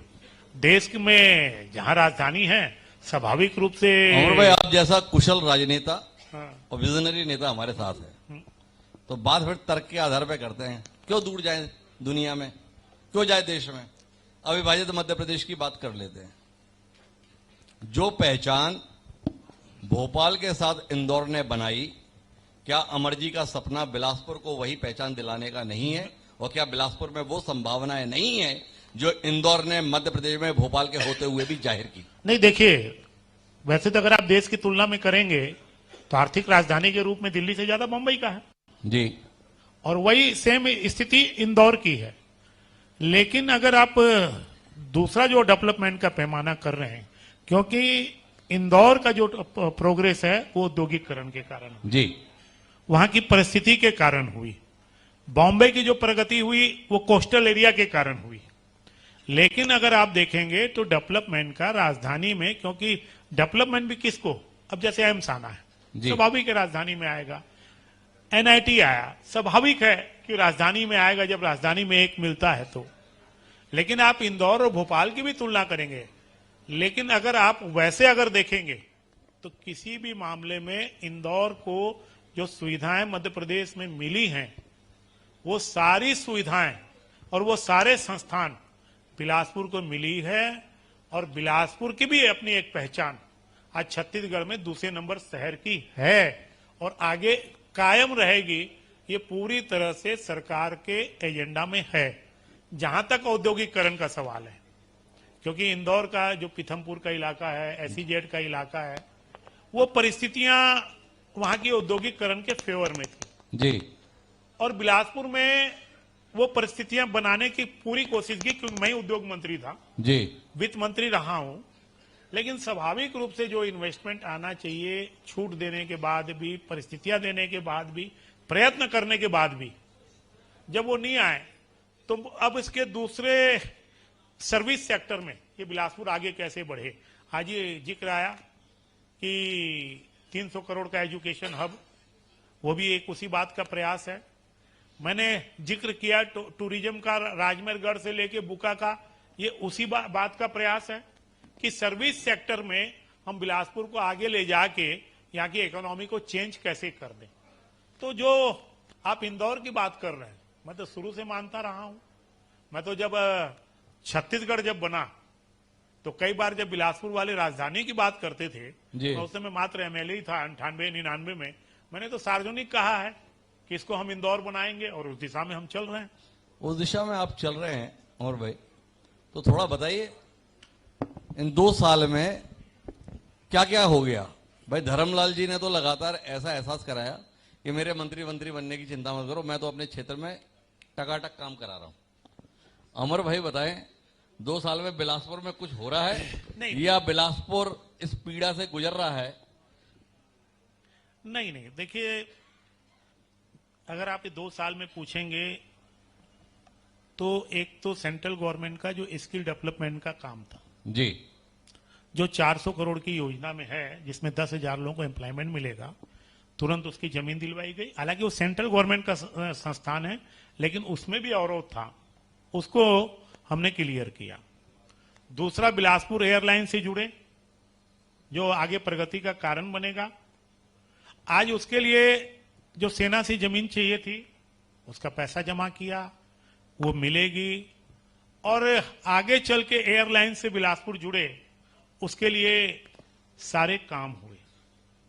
इसके अलावा एजुकेशन हब, जिसका शिलान्यास हो गया है, जिसका काम प्रारंभ हो गया है, और इसके अलावा जिक्र आया कि 10 से 12,000 करोड़ की जो योजनाएं बनी हैं, ये उसी प्रयास है, ये उसी का परिणाम है कि भाई सब लोग बिलासपुर की चिंता करते हैं, बिलासपुर का अपना एक स्थान और ऊपर जाना चाहिए, उसके लिए लगे हुए हैं। तो जो लगे हुए हैं उसमें 5 साल पहले जो कांग्रेसी सरकार थी उसमें बताया कि अरपा को लेकर बड़ी शानदार योजना बनाई, वो योजना अमर अग्रवाल के मन को कितना भाई? नहीं, देखिए, अरपा विकास प्राधिकरण कोई कांग्रेस का स्वप्न नहीं जी। अरपा विकास प्राधिकरण हमने बनाया। अरपा विकास प्राधिकरण में सारा सर्वे हमने कराया, और जो इन्होंने बनाया, जी कल शायद हाई कोर्ट के एक आदेश को आपने देखा नहीं है। जी। हाई कोर्ट ने ये कहा कि नगर निगम के 70 नाले इस अरपा में जा रहे हैं, इसका निराकरण कब तक होगा? आप मेरे को एक चीज बताइए, 70 नाले का पानी उस बैराज में जा, दोनों तरफ बैराज इनने बनाया, और मैंने उस समय भी आवाज उठाई क्योंकि इस शहर के नाते, और मैंने पत्र लिखा मुख्यमंत्री जी को कि आप कर क्या रहे हो? आप बैराज बना रहे हो, गंदे पानी को बांधने का काम करोगे, ये बिलासपुर शहर प्रदूषित होगा, दूषित होगा, जल स्तर खराब होगा, और ये काम इन लोगों ने किया। क्यों किया? अब मैं कहना नहीं चाहता, मेरी अब आप नहीं कहोगे तो कौन कहेगा? भ्रष्टाचार के लिए किया, कमीशन खाने के लिए किया। और आपको बता रहा हूं, इसके अलावा और बता रहा हूं, ये अरपा की दुर्दशा की बात कर रहे हैं। अभी जब मुख्यमंत्री जी के सामने प्रेजेंटेशन हुआ, मैंने कहा कि भाई इनने बैराज तो बना दिया, आप इसका उद्घाटन के लिए, जब कोई बोल रहे थे इरिगेशन वाले, उसका उद्घाटन कर दो। मतलब आप उद्घाटन किसका करोगे? गंदे पानी को बांधने का? मतलब पूरा शहर प्रदूषित हो जाएगा। सबसे पहले जरूरत है 80 करोड़ रुपया देके वो नाले को बनाने का, 70 नाला बंद करने का, और मैं ऐसा समझता हूं 1 महीने में उसका अप्रूवल हो जाएगा, और जब तक बैराज का पानी हम बांध नहीं सकते। ये इनका विकास है। दूसरा, मैं सड़क का बताता हूं, जो इन्हें सड़क बनाई, वो सड़क एक, क्योंकि जब नदी पे कोई काम होता है तो एक संस्था है भारत सरकार की, उसका एक सर्वे होता है कि 100 साल तक उस नदी में फ्लड आई, वाटर लेवल कितना रहेगा, और उसके सर्वे में कम से कम 4 साल लगता है। हमने वो सर्वे कराया। उस सर्वे में उनने रिकमेंडेशन किया कि 200 मीटर तक अरपा की चौड़ाई रहेगी, तो यहां कभी फ्लड नहीं आएगी, ये शहर में कभी खतरा नहीं रहेगा। और क्योंकि कई जगह अरपा 400 मीटर तक भी है, तो जो हमारी मूल योजना थी कि 200 मीटर पे अरपा को लाना, उसके बाद जो जमीन निकलेगी सेल्फ फाइनेंसिंग में वो जमीन को करना, और 2,500 करोड़ रुपए का जो प्रोजेक्ट था अरपा का, जिसमें 12 महीना पानी रहेगा, जिसमें 18 किलोमीटर इधर 18 किलोमीटर इधर सड़क रहेगी, और 2,500 करोड़ में सरकार को मात्र 500 करोड़ रुपया देना पड़ता। लेकिन इनने सड़क कहां बनाई? अरपा के दोनों पूरे छोर को जो रिकमेंडेशन था उसको इग्नोर करके। और आपको मजेदार बात बताऊं कि कोरोना के समय में वहां किनारे में स्लंप था, कोरोना के समय में बारिश की रात में इनने उस सारे झुग्गी झोपड़ी वाले को हटा दिया। हमारे लोगों ने धरना किया, प्रदर्शन किया, और अब मैं कहना नहीं चाहता क्योंकि अब ये उचित नहीं होगा, वो सड़क जल्दी क्यों बनी, थोड़ा सा आप इंक्वायरी कर लें, सर्च कर लें कि कौन बड़े अधिकारी का लड़का उस ठेकेदार के साथ पार्टनर था।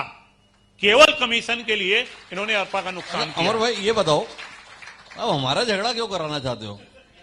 मतलब बिलासपुर के विधायक आप चुने जाओ जनता के द्वारा, मैंने सांकेतिक कहा। और पता करने का काम हम लोग नहीं, करें। पता नहीं, मुझे पता है, मुझे पता है। तो जब आपको पता है तो हमसे मेहनत क्यों कराना चाहते नहीं, हो? मेहनत नहीं, मैंने कहा कि एक बड़े अधिकारी का लड़का उस फर्म में पार्टनर था, साइलेंट, उसके लिए आनन फानन में स्मार्ट सिटी का पैसा जो मत परिवर्तन नहीं कर सकते, वो मत परिवर्तन करके इस अरपा का सत्यानाश काम करने का काम इनने किया है। और एक कहावत है, वो कांग्रेस के ऊपर लागू है कि खता लम्हों ने की और सजा सदियों ने पाई।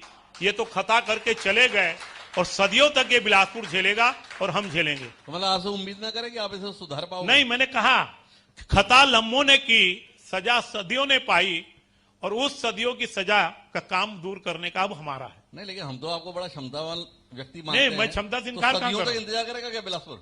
आज 2 साल से पाई रहा है, उसको हमको ठीक करना ही पड़ रहा है। अगर ये पहले किए रहते तो ये जो 3-4 साल अच्छा, है। एक बार बताओ अमर भाई, आपने इतने विकास के संदर्भ में बार बार जितने भी लोगों से बात करता हूं, वो वायुयान के संदर्भ में, एयरपोर्ट के संदर्भ में बात करते हैं। हवाई सुविधा तो जाने कितने पहले आप लोगों ने बताया कि चालू कर दी।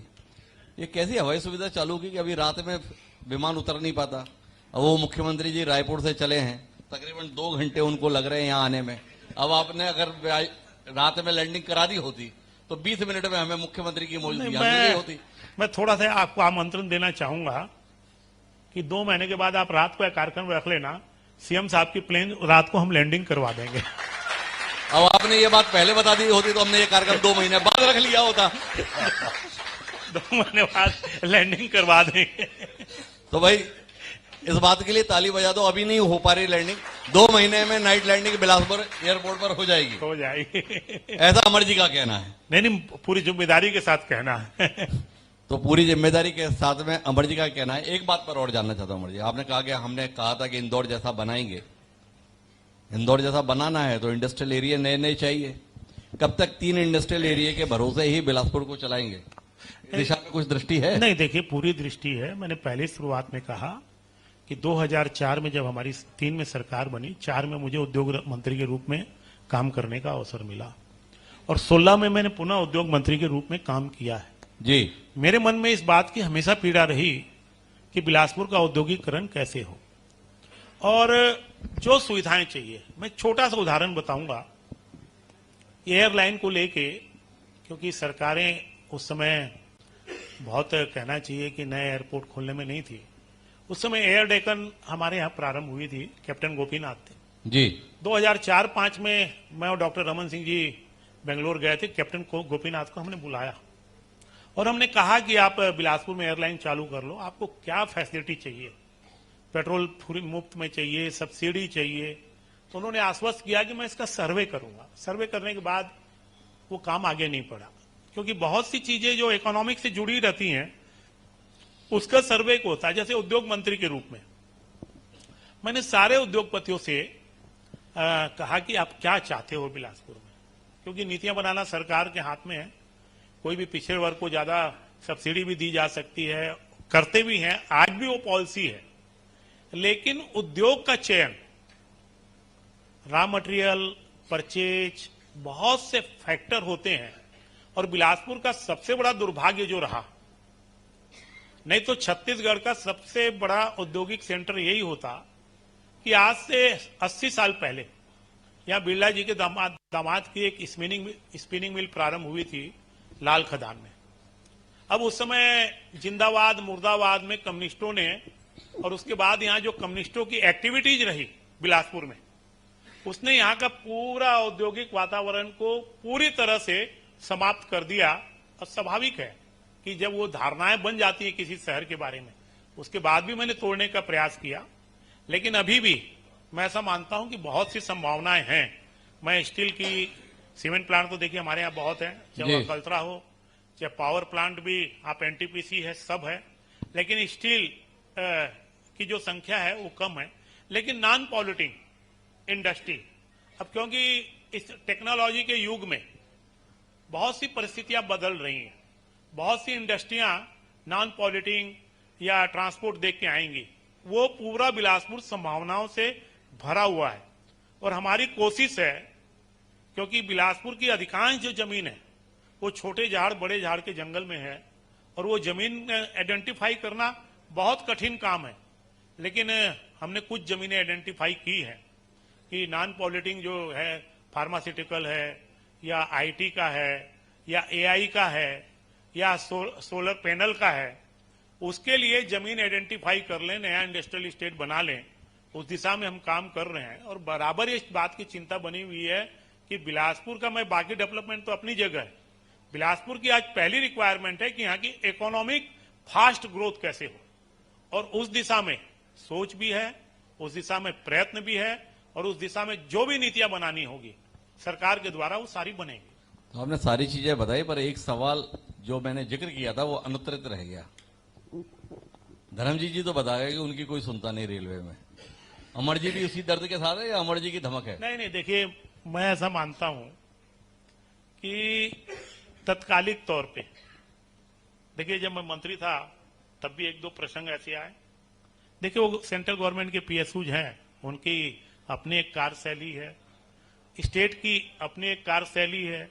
लेकिन मैं ऐसा मानता हूं कि एक दो प्रसंग हो सकते हैं, लेकिन अल्टीमेटली जनता के अगर कोई विषय हैं और अगर कोई अधिकारी असहयोग कर रहा है तो बिलासपुर के सारे काम उनको करने पड़ेंगे। ये बिलासपुर की जनता में भी दम है और यहाँ की जनप्रतिनिधि में भी दम है। वो तो सब ठीक है अमर भाई, पर जब चुनाव आता है तब तो आप हमें बताते हो सिंगल इंजन की सरकार, डबल इंजन की सरकार, ट्रिपल इंजन की सरकार। अब जब तीनों जगह आपकी सरकार, तो आपने बोला वो सेंट्रल का पीएसयू है, उसको नहीं, मैंने कहा उनकी काम करने की शैली अलग होती है। मैंने ये कहा, मैंने ये नहीं कहा कि नहीं सुनते हैं उसका। हाल फिलहाल आपका क्या कहना है अमर भाई?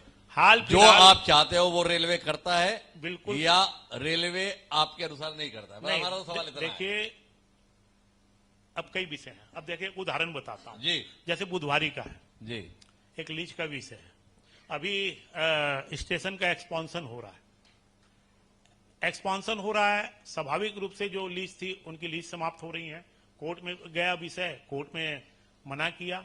लेकिन ये विषय कोई जीएम लेवल पे थोड़ी होंगे, ये विषय सेंट्रल गवर्नमेंट में तय होंगे और ये सारे विषय पे लगातार चर्चा होती है जी, और उसका निराकरण भी करने की कोशिश होती है। मैं नहीं मानता कि भाई सेंट्रल गवर्नमेंट डबल इंजन की, ट्रिपल इंजन की सरकार है, कहीं भी कोई परेशानी जाती है तत्कालिक रूप से, जो अफसरों के हाथ में नहीं है तो हम ऊपर बात करते हैं, लेकिन परेशानी कुछ भी नहीं। अच्छा, बिलासपुर को केंद्रीय स्तर का मंत्री मिला हुआ है। हाँ है, हमारे सांसद हैं बिलासपुर के, और पहली बार बिलासपुर को केंद्रीय मंत्री मिला है। ये बिलासपुर के लिए नहीं तो ये फायदा सांसद को ही हुआ है या बिलासपुर को भी कोई फायदा हुआ नहीं, है? पूरा फायदा है। मैं आप बिलासपुर के कोई भी संसदीय क्षेत्र में देखेंगे, देखिए सबसे बड़ा काम कोरोना के समय में 18 गाड़ियां कई प्लेटफॉर्म पे बंद हो गई, सब जगह स्टॉपेज हुए, सब जगह चालू हुए।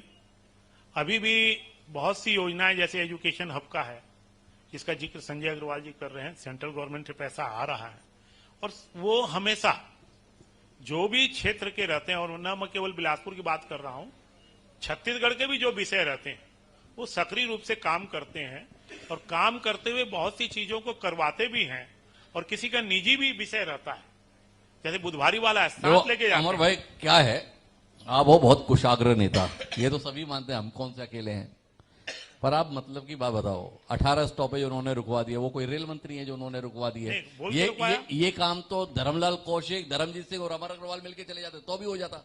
हमारा सवाल यह है कि तोहन साहू जी के पास में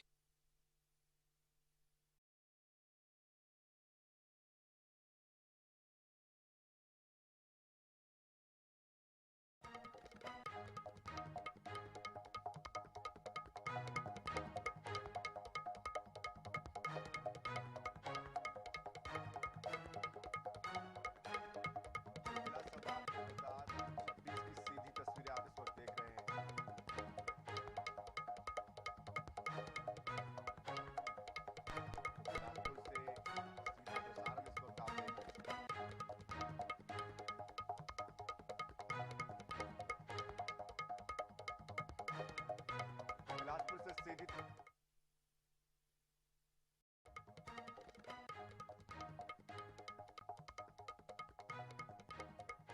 कम एग्जाम्पल हैं आजादी के बाद, लेकिन आज जो योजनाएं हैं जैसे अमृत मिशन 2 जी योजना थी वो बिलासपुर में स्वीकृत हुआ और बड़ा काम है कि सारी सीएनजी गैस बनेंगी, सारी जो हमारी सिटी बस आएंगी वो उससे बढ़ेगी।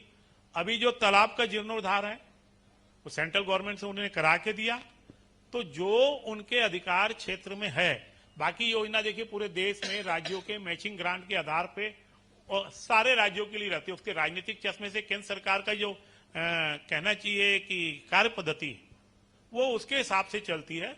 अगर हम कहें कि नगरीय निकाय मंत्री अगर वो हैं, जैसे स्टेट के नगरीय निकाय का एक स्वैच्छिक अधिकार होता है कि वो किसी को भी कहीं उठा के दे दे, ऐसा सेंट्रल गवर्नमेंट में कोई प्रावधान नहीं है जितना मैं जानता हूं। लेकिन इसीलिए आपने कभी केंद्र में जाने की कोशिश की नहीं, हमने वो राज्य ही भाया। वो तो पार्टी का विषय है, वो तो देखिए पार्टी का विषय है।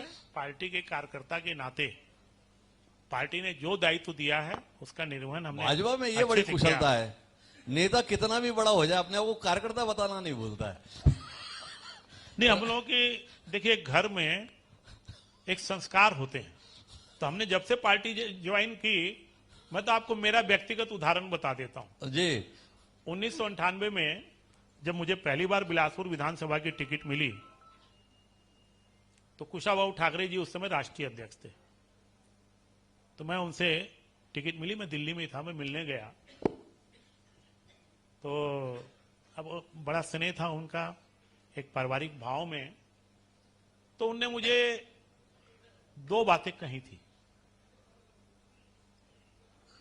क्योंकि विषय आपने कार्यकर्ता का छेड़ा। जी उन्होंने पहला विषय यही कहा था, तेरे को टिकट मिल गई, सबसे पहले जो भी हमारे सीनियर हैं सबसे मिलना है, टिकट मिल गई उस अहम भाव में नहीं रहना है, नंबर 1।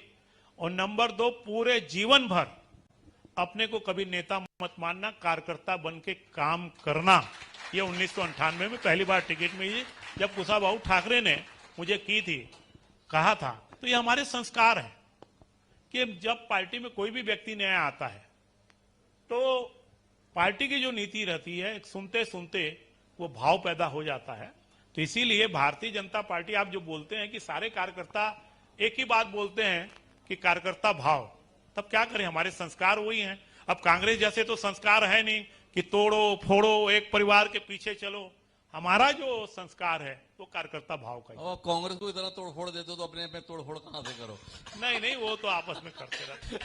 पर मैं राजन जी के पास हूँ। राजन जी, हमारी 25 साल को लेकर बातचीत थी, 2 साल की सरकार को लेकर बात की।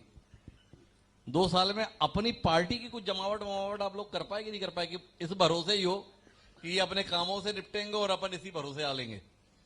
देखिए, मैंने पहले भी कहा जी कि चुनाव जब आते हैं तो समीकरण बनते हैं, हार जीत होती है, काम तो करना पड़ता है, बिना काम और संघर्ष से कुछ नहीं हो सकता। लेकिन जैसे मैं धर्म भैया की बात कहूं, सुन रहा हूं तो करना पड़ेगा ना। हाँ, भैया, हाँ।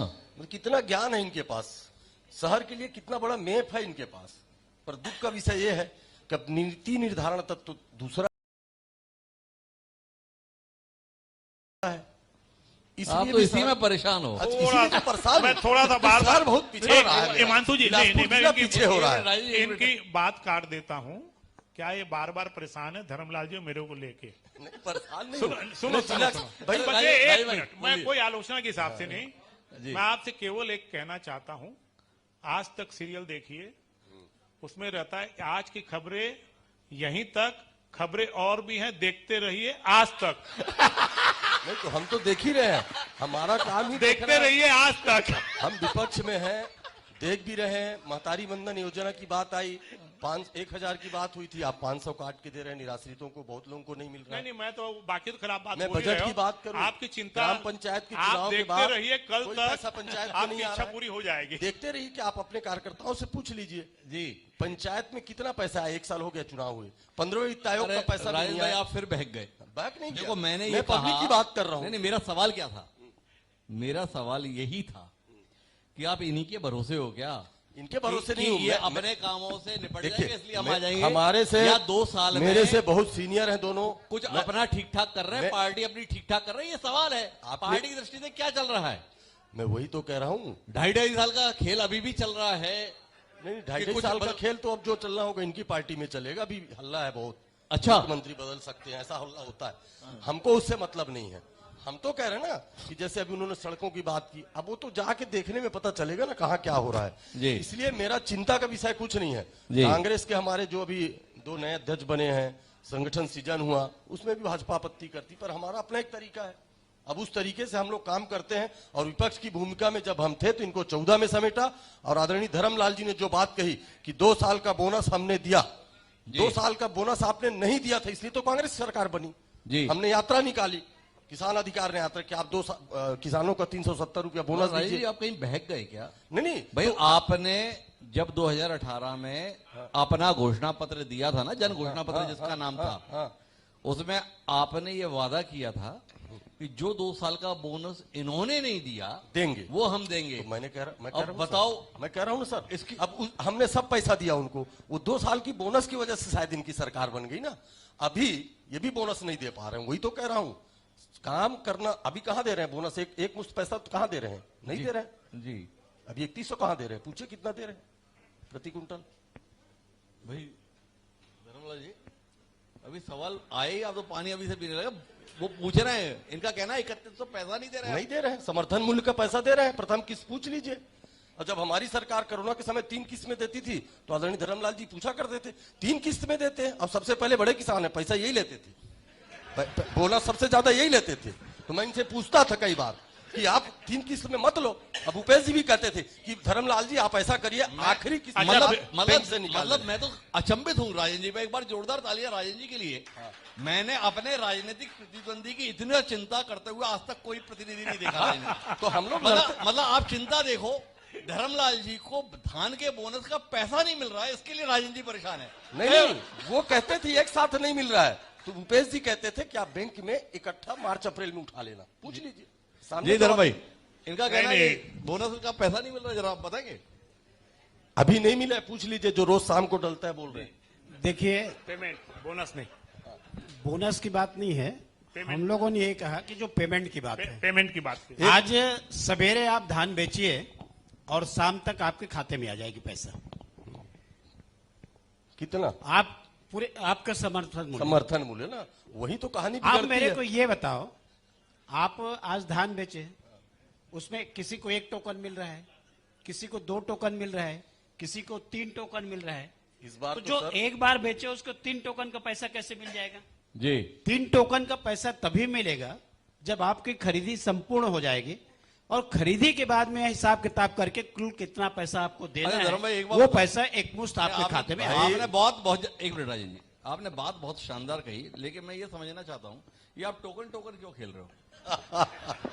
टोकन के ये है कि सबसे पहले हमारी चिंता है कि जो किसान के जमीन कम है, सबसे पहले उनकी खरीदी हो जाए, जी, और उसके बाद में बाकी जो किसान है, बड़े किसान का अंतिम तक के उनको 3 टोकन के माध्यम से खरीदी कर लेते हैं। फिर किसानों के घर प्राथमिकता में हमारे जो चार्ज छोटे बैठा किसान है, लघु किसान है, वो हमारी प्राथमिकता है, और इसलिए उनको हम पहले टोकन दे करके उनके धान की खरीदी की व्यवस्था कराते हैं, ताकि उनको इंतजार करना ना पड़े।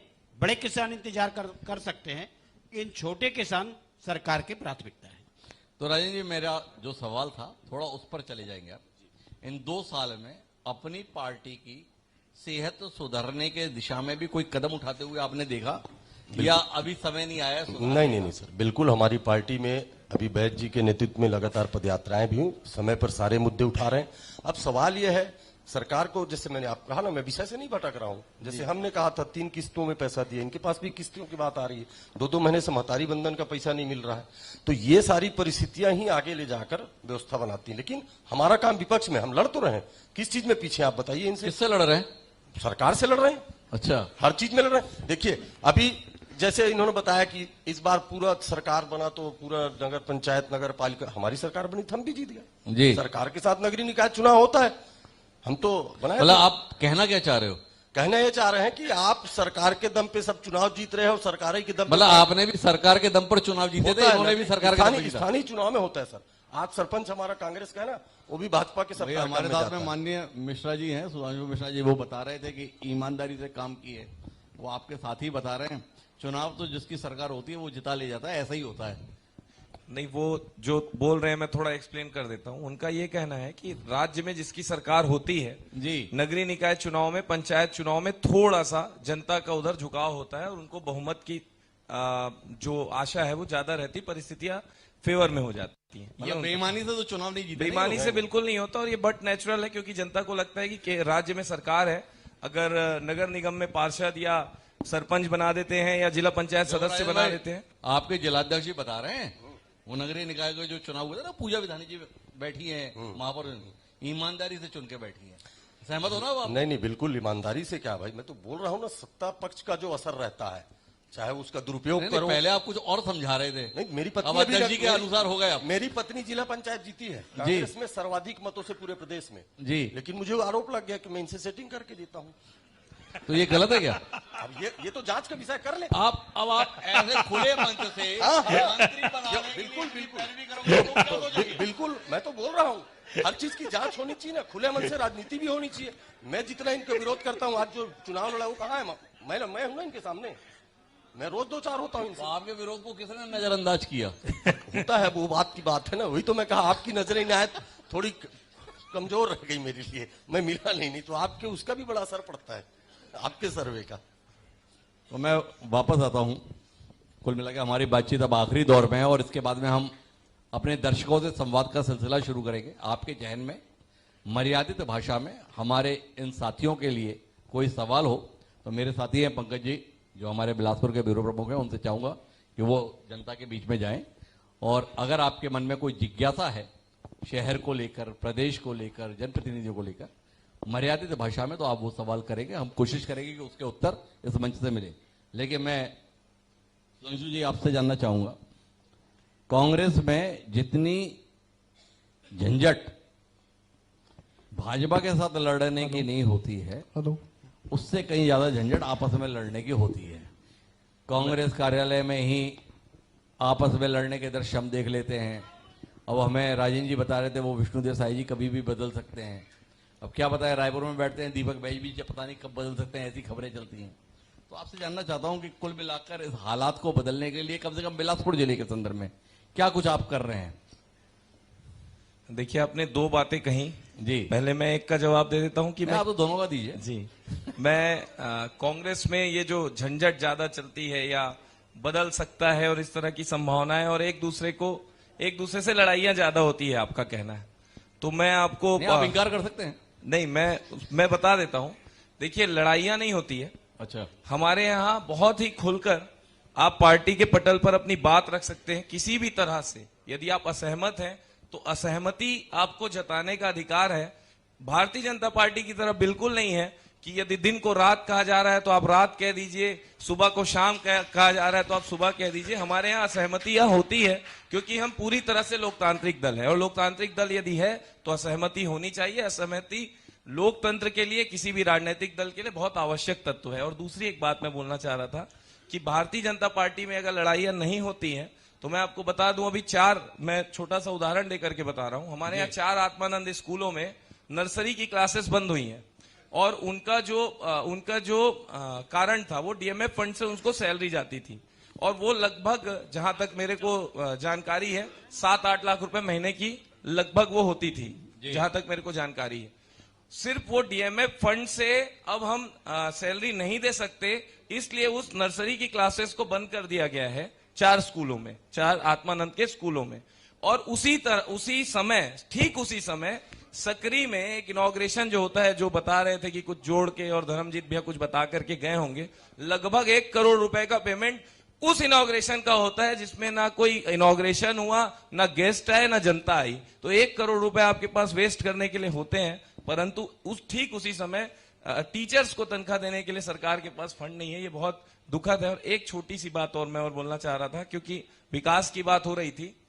बिलासपुर शहर में, बिलासपुर जिले की हम लोग बात करते हैं, स्मार्ट सिटी जब आई थी, स्मार्ट सिटी की जो परिकल्पना है, बहुत सीधी परिकल्पना है, जो मैं समझता हूं अंतर्राष्ट्रीय परिकल्पना है कि एरिया बेस्ड डेवलपमेंट इस तरह से हो कि शहरों के आसपास ये ग्रामीण का गांव का इस तरह से विकास हो कि उसका प्रभाव शहर में पड़े। ये एरिया बेस्ड डेवलपमेंट होना चाहिए था। स्मार्ट सिटी की परिकल्पना ही ये है। मैं आपको बता दूं, भारतीय जनता पार्टी की केंद्र में सरकार थी, राज्य में सरकार थी, सारे विधायक यहाँ भारतीय जनता पार्टी के थे। आप मेरे को बता दीजिए, एक भी बिलासपुर शहर नेहरू चौक के सर्कल से 3 किलोमीटर 4 किलोमीटर के बाहर 1 रुपया अगर स्मार्ट सिटी का कहीं लगा हो, पूरे पैसे बाहर लगे। मैं अगर ये जो फिर से बोल रहा हूं, जो स्मार्ट सिटी की परिकल्पना थी, वो पैसे यदि आप शहर से 10 किलोमीटर के रेडियस में खर्च करते तो मैं समझता हूं शहर ज्यादा चमकदार होता। एक चौक को बार बार तोड़ करके बनाना स्मार्ट सिटी बिल्कुल भी नहीं था।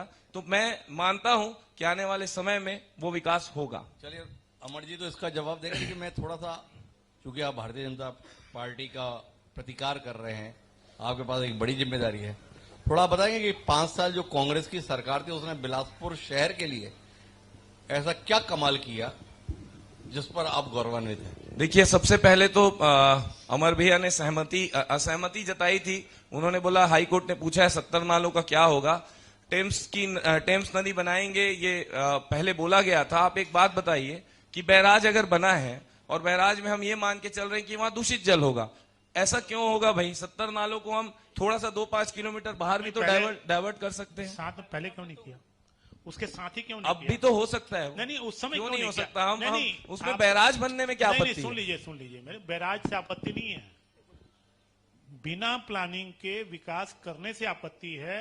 और उस समय भी मैंने सार्वजनिक रूप से धरना दिया था, माननीय मुख्यमंत्री जी को पत्र लिखा था, एक शहर के नागरिक की हैसियत से मैंने शुरुआती यहीं से की थी कि मैं राजनीतिक दल की हैसियत से नहीं, बिलासपुर के नागरिक की हैसियत से पत्र लिख रहा हूं कि आप गलत कर रहे हैं। कोई भी सरकार यदि काम करती है, जैसे आपने भी सीवरेज की बात कही थी, आपने अच्छी सोच के साथ ही वो काम किया था। हो सकता है किन्हीं कारणों से वो फेल हो गया। हमने अगर बैराज बनाया है, रिवर व्यू रोड बनाई है, अमृत मिशन का जाल बिछाया है, आत्मानंद स्कूल खोले हैं, तो अच्छी नीयत से खोला है। हो सकता है कोई चूक हुई होगी, आपकी सरकार है, आप उसको ठीक कीजिए। आपकी सरकार है, उसको ठीक कीजिए। कुल मिलाकर अब दौर है जनता के स्तर पर सवाल एक का। मिनट, मैं थोड़ा स्मार्ट अमर जी सिटी कुछ कहना चाहते हैं, उनकी बात सुन लेते हैं। मुझे ऐसा लगता है कि स्मार्ट सिटी का प्रारूप का अध्ययन इनने किया नहीं।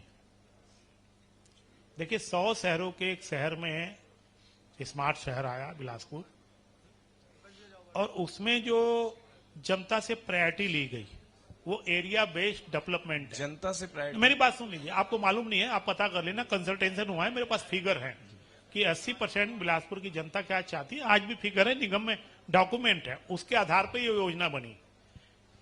भारत सरकार की योजना थी कि एरिया बेस्ड डेवलपमेंट का प्लान अप्रूव करना, वो एक मॉडल होगा जिसमें 500 करोड़ केंद्र सरकार देगी, 500 करोड़ राज्य सरकार देगी, 1000 करोड़ रुपया का था।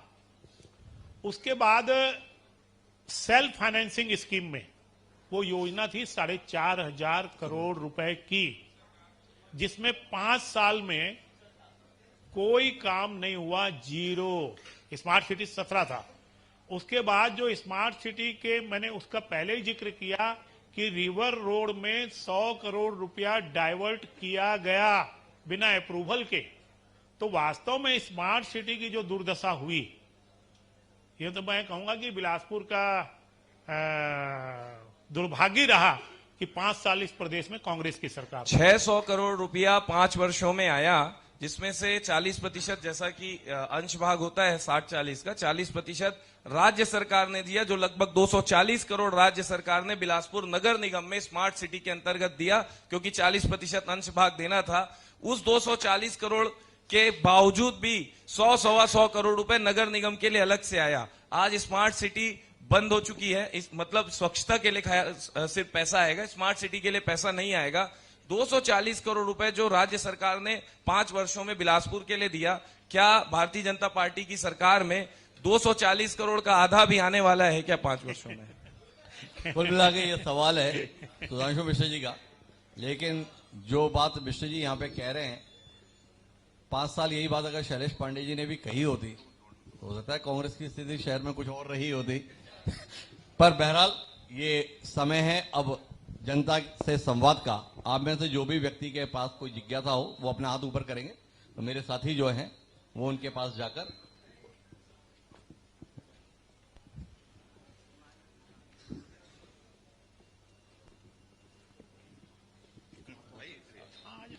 बाकी हमारे बीच में कुछ ही देर में प्रदेश के मुख्यमंत्री विष्णुदेव साय जी होंगे। और ये बात मैं जो कह रहा हूं वो इसलिए कह रहा हूं कांग्रेस के कि जो भी एक मिनट, ये बात आपको जो कह रहा हूं उसका आधार ये है कि रायपुर के बिलासपुर के कलेक्टर और एसपी दोनों एक बार फिर इस परिसर में आ चुके हैं। तो उनके आने के इस कारण से ये स्पष्ट है कि राज्य का मुखिया वो हमारे बीच पहुंचने ही वाला। जी, मैं कांग्रेस के जो अभी नए जिलाध्यक्ष बने हैं उनसे एक मेरा सवाल है कि अभी वो 5 साल में खाली एक ही काम गिना रहे हैं कि आत्मानंद स्कूल का। मैं आपसे पूछना चाहता हूं कि आत्मानंद स्कूल जो खोला गया है, ठीक है, अच्छी बात है, आत्मानंद स्कूल खोला गया, लेकिन वो सरकारी पूर्व जो स्कूल हिंदी मीडियम चल रही थी उसी में क्यों खोला गया है? क्यों? तो पहले जो बच्चे पहले से ऑलरेडी पढ़ रहे थे हिंदी में उनको बेघर कर पढ़ाई से वंचित कर दिया गया था। वहां के बच्चे कहीं शिफ्ट नहीं हो पाए थे, अच्छे से उनका पढ़ाई लिखाई सब ठप हो गया था। ऐसा क्यों किया गया? सबसे पहली बात कि पूरे सरकारी स्कूल बंद नहीं हुए थे। आपको जानकारी थोड़ी दुरुस्त करनी होगी। कुछ स्कूलों को, कुछ लोकेशंस को इस तरह से तय किया गया था कि इसको आत्मानंद स्कूल में कन्वर्ट किया जाएगा और बाद में आने वाले वर्षों में यदि आज हमारी सरकार आती तो हम और भी आत्मानंद स्कूल खोलते जिसमें वो स्कूल होते जो बच गए थे। तो आपको मैं बता दूं कि समस्त स्कूलों में नहीं खोला गया था, कुछ खास जगहों पे, ऐसे लोकेशंस पे जहां आसपास के लोग जो है, जहां पे फुटफॉल ज्यादा है, जहां पे जनसंख्या ज्यादा है, वहां पर आत्मानंद स्कूल खोला गया था। और आत्मानंद स्कूल गिना रहे हो, ये आप लोग, आपसे मेरा आग्रह है मत कहिए। पूरे छत्तीसगढ़ में मैं आपको बता दूं लोग महंगे स्कूलों से ज्यादा आत्मानंद स्कूल को प्रीफर कर रहे हैं यदि उनकी आर्थिक स्थिति बहुत अच्छी नहीं है। जी, प्रति प्रश्न मत करो। जी सर नमस्कार। बिलासपुर में हम चेतना ग्रुप के मेंबर भी हैं और चेतना की सड़क सुरक्षा में हम इस सवाल को उठा चुके हैं। सड़क के ऊपर बहुत ज्यादा कैटल रहता है जो कि एक एक्सीडेंट का बहुत बड़ा कारण है और हमने करियारे जी से भी रिक्वेस्ट किया था कि इसके बारे में कुछ व्यवस्था किया जाए।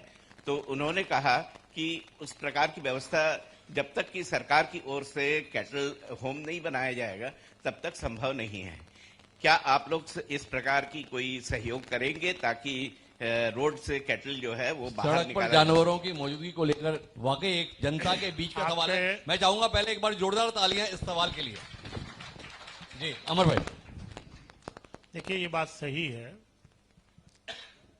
और ये छत्तीसगढ़ का भी विषय नहीं है, ये आज पूरे देश की है। और छत्तीसगढ़ में हाईवे में, स्टेट हाईवे में कैटल आते हैं और उसके कारण दुर्घटनाएं भी हो रही हैं। और निरंतर अभी माननीय उच्च न्यायालय ने भी एक पब्लिक रिट पिटीशन में सरकार को निर्देश भी दिए हैं और इसकी एक दीर्घकालिक योजना बनानी पड़ेगी और वो योजना बन रही है। जैसे शुरुआती दौर पे ही गौ वन के लिए एक योजना बनी, उसका क्रियान्वयन की प्रक्रिया जारी है। तो मैं ऐसा मानता हूं कि समस्या बड़ी है और इसका समाधान स्थायी चाहिए, तो उसकी योजना बन रही है और इसका मॉनिटरिंग हमारे प्रदेश की उच्च न्यायालय भी कर रही है और हम सबका भी चिंता का विषय है और वास्तव में बहुत बड़ी समस्या है और इसका समाधान मैं ऐसा समझता हूं कि एक दीर्घकालिक योजना बना के हो जाएगा। जी अगला सवाल।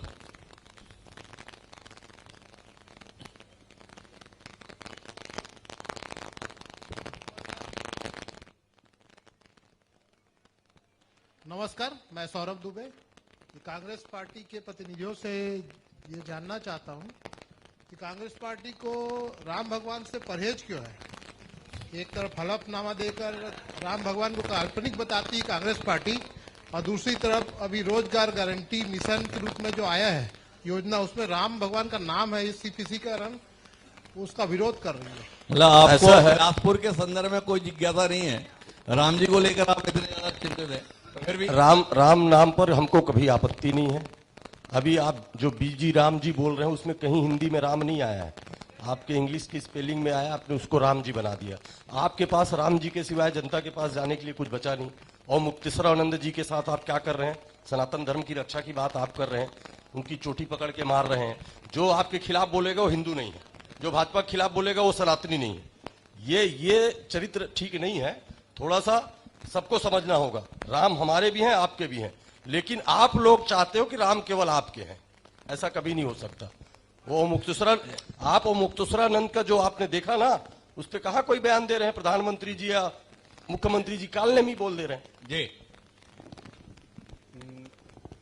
मेरा प्रश्न कांग्रेस के पदाधिकारियों से है कि सबसे ज्यादा इन्होंने गिराया कि हम लोगों ने आत्मानंद स्कूल का खोला है, जो कि एक नेशनल इंटरनेशनल यानी वहां इंग्लिश माध्यम पढ़ाई जाती है। तो क्या किसी बड़े जनप्रतिनिधि के बच्चे उस आत्मानंद स्कूल में पढ़ते हैं? बहुत अच्छा सवाल है आपका। मैंने एक बात इससे पहले भी कही कि कौन अपने बच्चे को कहां पढ़ाएगा ये तो माँ बाप ही तय करेंगे, माँ पिताजी ही तय करेंगे। वो जनप्रतिनिधि भी हो सकते हैं, वो आम नागरिक भी हो सकते हैं। मैं आपसे पूछ रहा हूं कि जो वहां पढ़ रहे हैं वो असंतुष्ट हैं क्या? अब यहाँ इस सदन में इतने सारे लोग बैठे हैं, वो अपने बच्चों को किस स्कूल में पढ़ाएंगे ये तो वो ही तय करेंगे। आत्मानंद में जो पढ़ा के देखा है उससे पूछिए वो संतुष्ट है या असंतुष्ट? वो असंतुष्ट है। तो कुल मिला के ये हमारी बातचीत थी। बातचीत के अंतर्गत तय बात है, जो भी सरकार रहती है वो क्षेत्र के विकास के लिए अपने अपने तरीके से काम करती है। हर 5 साल में सामान्य तौर पर कसौटी पर कसने का काम जनता करती है। अभी इस सरकार को 2 साल हुए हैं। 2 साल के आधार पर भारतीय जनता पार्टी के जनप्रतिनिधियों का मानना है कि वह ठीक दिशा में आगे बढ़ रहे हैं। कांग्रेसियों का मानना है कि दिशा बिल्कुल भी ठीक नहीं है। तो कुल मिलाकर 3 साल बाद जब समय आएगा तो जनता अपना फैसला देगी, किसने सही किया, किसने गलत किया। हमारी शुभकामनाएं अपने कांग्रेसी मित्रों से भी और भाजपा के मित्रों से भी, और साथ साथ उनका बहुत बहुत धन्यवाद खुलकर इस चर्चा का हिस्सा बनने के लिए। मैं चाहूंगा एक बार जोरदार तालियां हमारे मंच के लिए और आगे की कार्रवाई के लिए सोनल जी। और कहीं जाने का अभी आवश्यकता नहीं, ऐसा मेरा विनम्र अनुरोध है, क्योंकि आज बिलासपुर की जनता से संवाद करने के लिए स्वयं प्रदेश के मुखिया विष्णुदेव साय बिलासपुर आ रहे हैं। कुछ ही क्षणों में वह हमारे बीच में होंगे और एक खुलकर बातचीत बिलासपुर को लेकर, प्रदेश को लेकर हम उनके साथ करेंगे। आपको एक प्रत्यक्ष अवसर होगा अपने मुख्यमंत्री को जानने, समझने, बूझने का। जी सोनल जी।